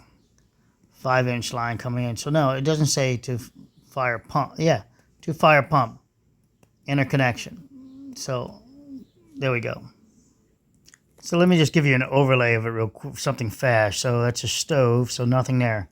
So there's a sink, all right? So sink and dishwasher. So these 3. And you say like 3, 3, and 3. Total of non-fixture units, let's say. Line, so you shrunk it here, then you would go... so I would go here, come across. It's a bidet and a tub. So I don't know, 4, 3, 4, 3, 2, 1980s type stuff. Excuse me. And now this line there is to take all of that. Needs to take all these fixture units. Drain fixture units. And then this pipe here needs to take the combined of this one, these 3, and these 3. So this sizing can be smaller until you get to here. Then the size will go up, but then you also have to tag this one over, considering it's going down that line there, wherever the main stack goes to. Hell, the stack could be up front. Probably near the front there. So since I'm on the subject, might as well just show you. So then so this would be the outlet, right? So there'd be like tub, say a sink, vanity, shower, or yeah, put tub there. This could be something else too, another tub with a wall dividing it. So, it's duplicating.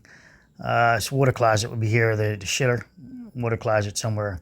So that'd be like one setup. Then over here might be this big kitchen, so dishwasher and maybe a sink, right? A sink there, dishwasher here. Each one assigned their own fixture units. And here's the main line coming in here. The drain line is here. So all of these will connect to this guy going out to here. These guys will connect there also. And out the street or out to street here. So one of these is your out the street. I don't see this one going anywhere. So one of these are out the street. Your stack. All right, I had to look at it a little more. This looks like it's out the street. There's 9.83 feet down to 4.25 feet. So this looks like the size of the pipe also. And this looks like it says clean out. I'm not sure if that says CO. I can't read it. So let's look at the fire system again. So here's the pump. Yes, it looks like that in this imagery. It's just showing flow. So we have water coming in, but we have water going out. Let's see if I can get the arrows right. All right, so here's our water coming down this direction. Turn, goes down into the garage first. It says first floor. This covers the floors above, 12, 11, 10, 9, all that, this whole tower over here, this tower section over here. On the tower section that stayed behind, here it is 12, 11, 10, 9, 8, 7. Here's the water supply line. Let's see if I get this right. Yep, it branches, goes this way, and comes over. And then it's a 2.5 inch supply line.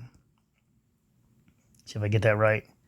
Yeah, it just might come over here and drop down also. And go, it says to 6-inch fire detector. Okay, so over there, there's a line there. And then we have, I'm gonna stick with this one, this line here. You see the arrows? And we're gonna come this way. And we're going to turn. So right about here is where the parking garage is, the parking area. When that deck goes down, I believe it fractured that line there. When it fractures that line, that's where alert goes on. They start getting their alerts, right? And the deck migrates over to here, fracturing this line here at the deck as it breaks off. And that, what they say is going to be a high pressure. High pressure looks like high pressure that they stated, high pressure power washer.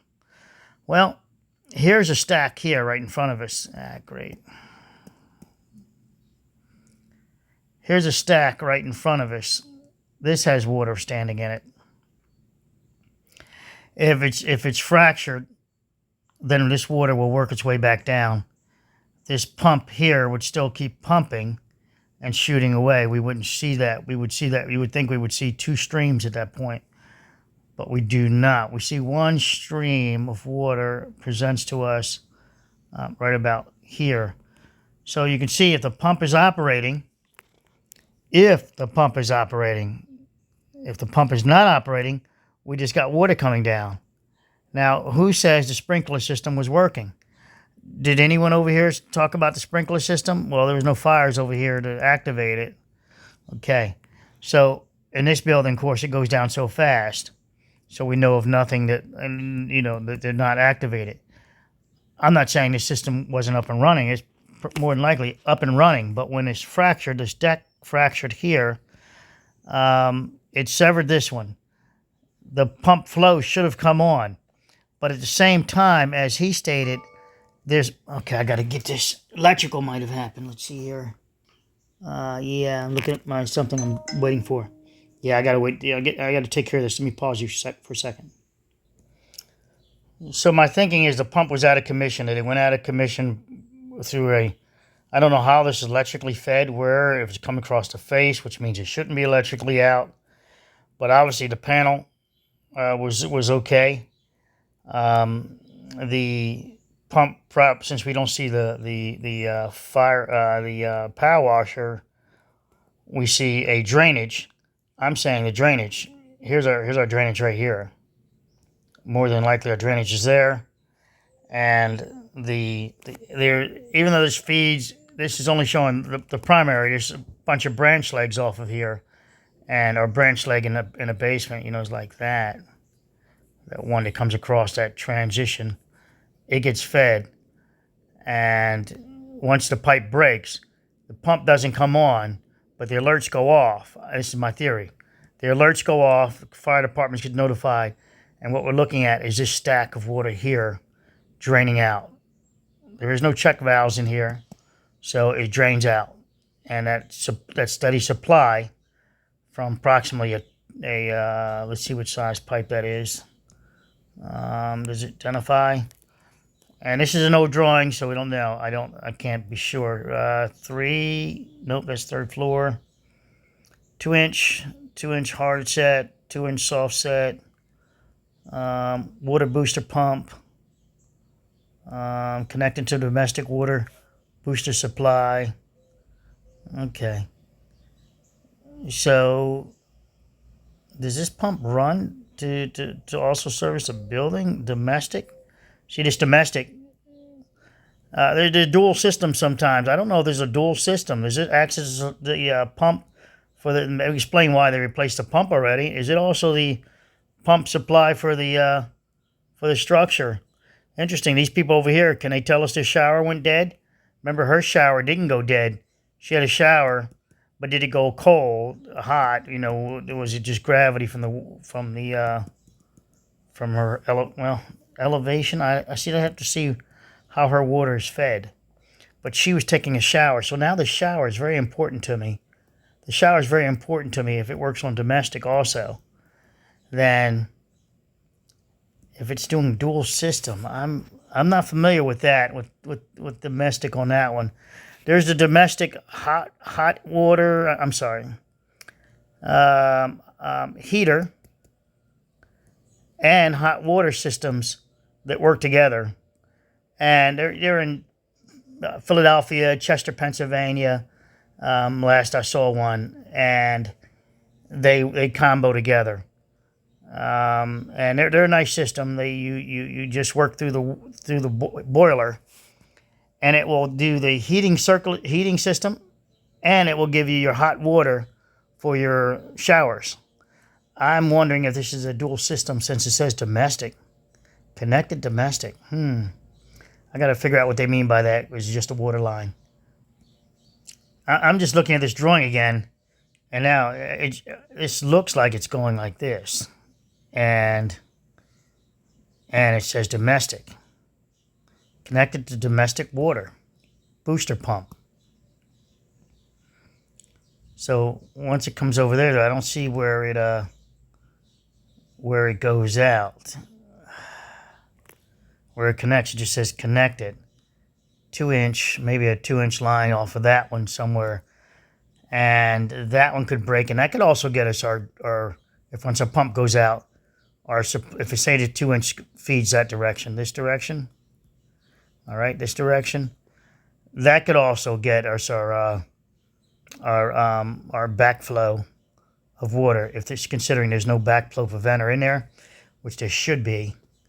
Does it have it set there? Say there, it doesn't talk about a backflow preventer. So they don't cross over your water line and your this line. They don't mix. That these don't mix, and so when a 2-inch one comes over here, it'll be a backflow preventer. So no siphoning from the this system, from the fire system. That's old nasty water sitting in there, you figure. So they don't want siphoning. So it would be somewhere check valve that this system, this system and the other water system will not be able to intermix. An anti-siphoning valve of some type. If they're sharing the line, that's an if. So this is the video that this is a part I should end it on, but I might do two other things. I might find a water hammer one or not. But the water hammer is that the pipe breaks and it starts rattling. Let me get you oriented. So here's the garage. All right, there's the ramp down. Here is what it states: 6-inch pump suction line, 6-inch pump discharge. All right, and it has, let's clear it. it has, now you see that it has a line going across here. I'm sorry, that's the width. The pipe's going in this direction. Shit. That's just distance. Let's just stick, I told you it's not an easy read. Here we go. Here we go. So here's our lines. This is a 2-inch line. 2-inch. I think I went from large to small to try to track this at one point. And then I got so crazed with it, I just gave up. Here's the stairwell. 2-inch, and where's that 3-inch? Because somehow over here, I remember something larger over here. Something over here. So, is that 3-inch? Let me orient from the pool. So let's go to the pool. So here's the pool line in the back. Hot tub, pool, and that's 2 feet. Where the hell is it? I'm going to pause this and let me see if I can track this again. Okay, so I'm starting to recall. Remember, I've done this so many times. Here's loop 11, loop 10, loop 9. Okay, here we go. Watch what I pull that up now. I'm going to pull up, and you'll see it connect to, I'm starting to remember, this 2-inch line here. Here's loop 11, loop 10, loop 9, and this is loop 12. Confirm loop 12 to slide down. Loop 12. Okay, so far verifying. I go to the back wall, and there's 12, 11, 10, and 9.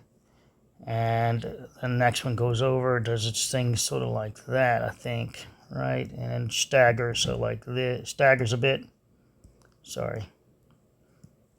And then it works its way back to the other end of the structure, which is the driveway. So our loops we're looking for, here's the driveway here in the middle, driveway. So our loops that we like are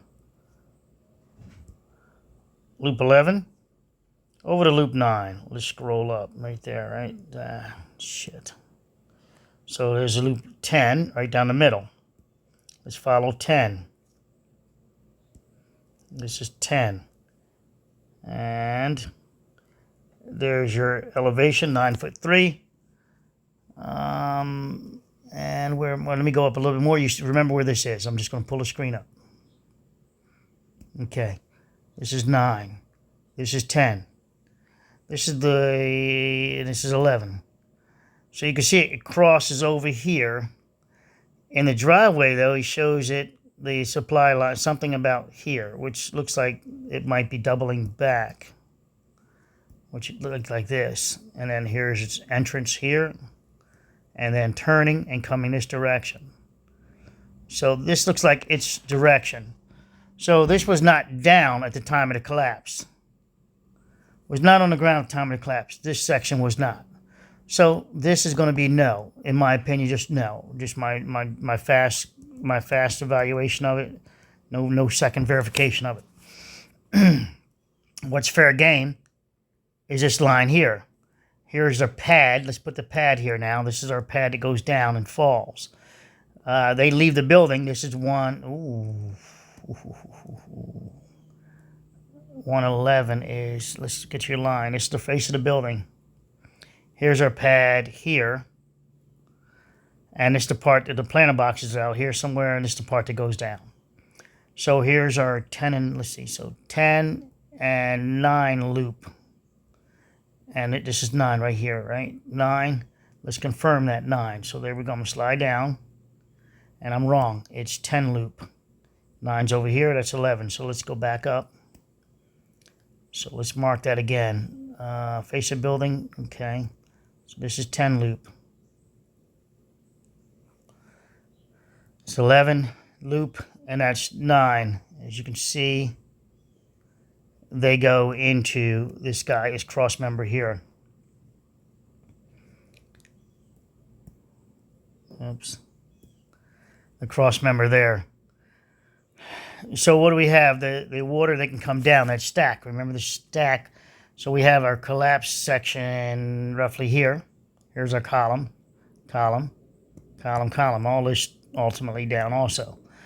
But now you get to pick. We have one, I think it's one right about here. It looks like this. It is red in color. Yeah, red. So it is red in color, and it looks like this when the concrete, that's the shape of it. And when you look at the flyover images, when you look at the flyover images where they're doing the excavating,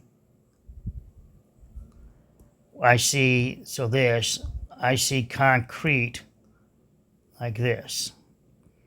And this bar is sticking out, and it's bent, just bent towards, as you look at the sky, so sky down, and here's the pool. It looks like it's bent just a little bit that way. And so there's the part I can see. Maybe this section here, and then it's concrete over it. But this part sticks out, and it's red. Red. So there it is. Look, a slight bit of an angle. Could have been moved by a machine. But it's a straight leg of pipe. A straight leg of pipe there. Not crushed. All right. So now this was 10, right? So this was 10. That's 9. That's 11. Forgot to write again. We're trying to, here's the face of the building with these columns. So we get to pick, the fracture here, and she's filming. Well, this side is very hard to film on, but remember, she's looking at it on an angle like this. Here's her camera view, if you will. Not square with the building, but on this angle. So here's 90 degrees, and this camera's looking on an angle. We see the water coming down like that. That might put it here with this one, or it could be this one. But our supply lines is a loop system. So this guy could be could fracture, but we're way inside the building now. We're way inside the building. We're up at the stairwell. Let's see if I get this right. Something like, oh no, the car's parked back. Ah, shit. Yeah, there's a stairwell up top. Cars parked back here. And we're way up here at this point. Here's this, remember back here is the bottom down here is the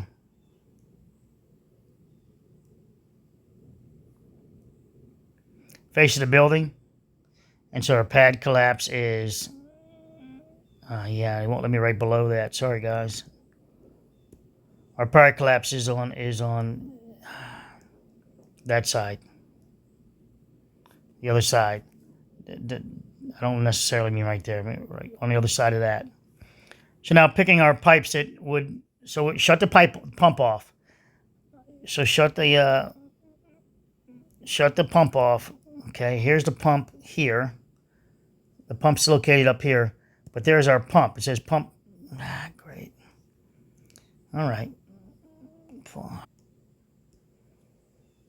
So here's our pump suction, our pump discharge.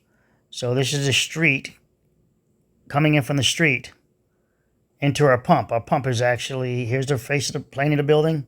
Here are the columns. So the pump is somewhere up in this room here.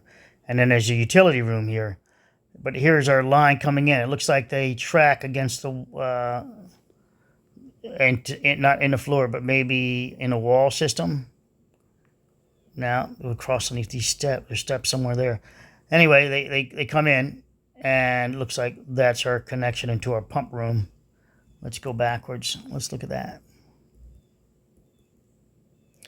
I like this. I think this is the pump in over to here, and our pump is here, and it does the auxiliary, also the auxiliary, the pressure for the bedrooms and bathrooms, etc. And the pump discharge is over here. Also, it's the pump for the fire system, I believe. I could be wrong. Someone can correct me on that, and I'll stand corrected. No biggie. No love lost on my part on that. So then the discharge, the output of the pump side sort of presents like this, I think. See the triangle? So I think it's going this way, turning, going this way, entering the loop. All right, so then it branches down, down, down, down, and doubling back, going that direction, turns. There, dead ends here.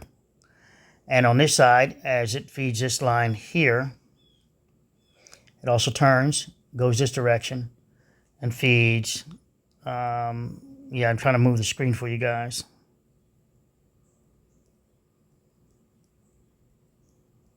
Oh, well, I got to erase it anyway.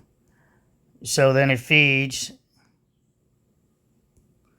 It looks like it's going this direction. And then feeding off of these. You're branching off of these. These are different loops. Right? Let's confirm the loops. Let's look at that and slide up. Sliding up. Where's your loop name, baby? Yeah, okay. So loop 8, 7, 6, 5. And so now, there we are there. Now, and where's 2? Where we go? So our loop is on the back wall. I'm going to the back wall. In this case, the north wall. And there's our loops, right? Going over, down the side. Then we have these cross loops, no cross loops. These are just measurements. Spacing of the loops. These two together gives you a spacing of your loops. And where are we going? Going on the back wall. So I'm back here, tracking here. And let's see if we get to the back wall. So I'm still tracking. I'm down to here. Going around something there, the oil tank or something. I don't know what it is. Going down. It's no longer marked as 2. And then this is it here, I believe. Here, back wall, branch, this way. Yeah, it dead ends here. Dead end, not over here. It comes here. And this line is connected, dead ending here. Now we go left. Tracking. These are loops, they go back, right? So tracking 2 inch, 2 inch, 2 inch, I believe is saying 2 inch. We're all the way down here. And we're down here now. And these are loops, right? Loops. This looks like a crossover. Something here is crossing over. It's not connecting. It's a bypass, a highway overpass. So we go to 2, and we're here again. Trying to get to street. These are just loops, right? So these loops are here. So this is pretty much dead end again. Let's follow the loop over though. Let's follow the loop. So follow these loops up, right? Follow these up and see where they get us to the street. And we come in. This one ties back. Here's a connection. And now she's going to this direction. Ah, shit. So from here, the tracks, there's a loop. It goes across into this pipe here. But here's the check valve. It's from the street, I believe, and she's coming in. She turns, and she turns. When I follow this one, that's the top one, right? So following the top one, she should be to the suction side.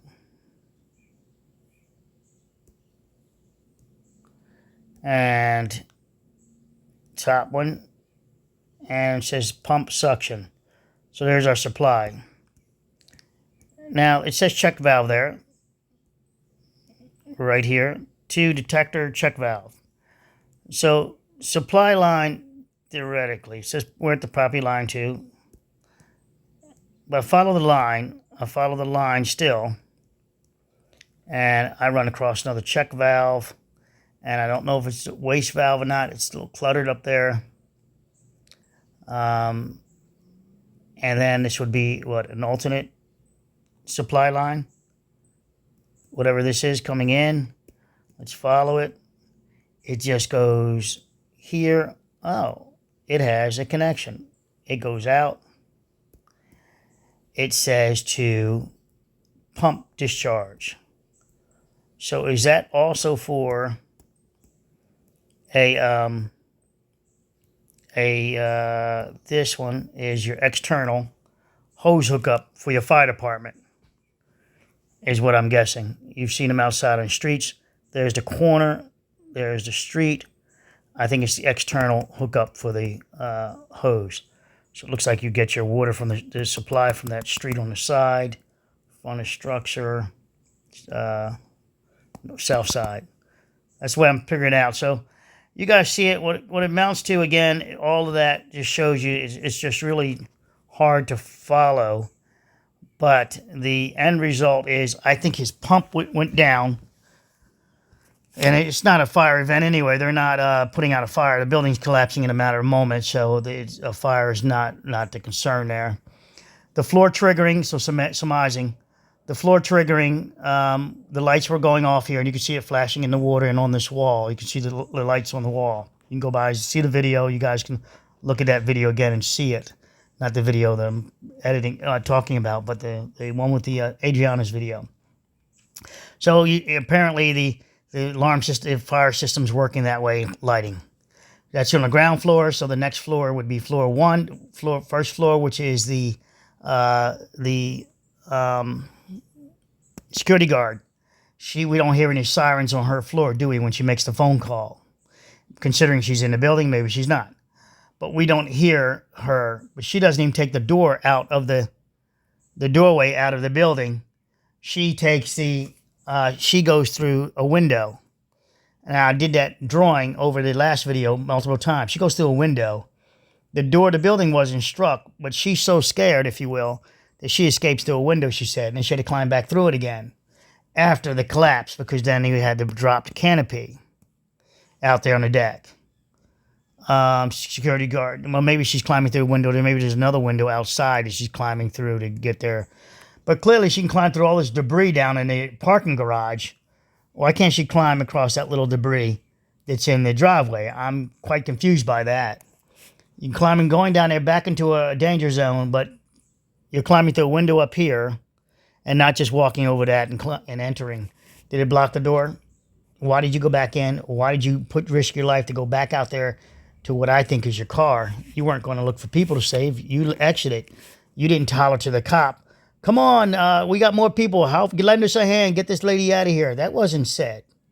This was not what you guys think it was. This is probably something a little left in the car. She had to get out of there, as I stated before. All right. So that's my thinking, my Batman thinking. So our pump's here. The pump is down, but it indicates that there's a break. I think it asked for flow, but it couldn't get flow because it was too late. The pump was broke. It was down electronically. And I don't know where the electrical, this guy would know where it gets its electric from. And all I'm asking then, if he's watching, to contact me, tell me, do you know the electrical schematic of, you don't have to contact me, the electrical schematic that if this parking garage went down, would it have severed your power source to your whip? And that would be the electrician that connected it, but he probably only connected from that room. So what did it connect? Did it kill the power source? When this went down, any electric over here, I need to get that pump shut down. Otherwise, I'm in the same position that he's in, that this thing should be squirting full blast somewhere, putting out, we should see two sources of volume. The draining pipe, which I showed you the stack. It could be these guys draining out, right? It's level, and they just still need to drain out because you see the loops, how they're all connected, but that would be only one connection to the back loop. So it would be draining out, but they're on a level ceiling. So it's kind of consistent, but there's no, it's sort of not quite a vacuum, but it's sort of in a vacuum. So it's like the milk containers, it should be surging, but it's not surging. It's flowing steady, which indicates to me it's the stack. And the overlay of the stack is where's the overlay of the stack? Is it right about there? So that would mean that this guy would have to sever. We'd have to break this guy. And that's internal to the collapse. Here's our building out here. here's our pad here. To get to a 2-inch main line, I got to come back here. These are loops. I've got to come back here. Kill the pump, sever this, and you're going to sever 2 lines. 2 lines, 2 loops going on. This is 11 loop and 10 loop, right? So this is 11 and this is 10 loop, I think, right? And that's 9 loop. This one's out of our sight. Yet when we see through here, we don't see any water surging out of this loop, we don't see 3 sources of loops, 3 loops being severed. Let's consider that, or at least 2. We don't see two water sources. A little bit of water there coming out. And here, when I say a little bit, well, it's backtracked over here. It would be a lot of water, wouldn't it? From all the way above, stacked into the structure. The stacks are tied in up to the 12th floor. We only see 1 come out. One water source come out, not times 2. I'm going to end the video, leave that as a hint for you, the not times 2. And I know where the source is. I'm going to post this to you, but I need that motor to shut down to be dysfunctional. Bye, guys. This is over 2 hours long of editing. This is 2:15 and 16 seconds of edited video. This took me 6 hours to make this video. Whew.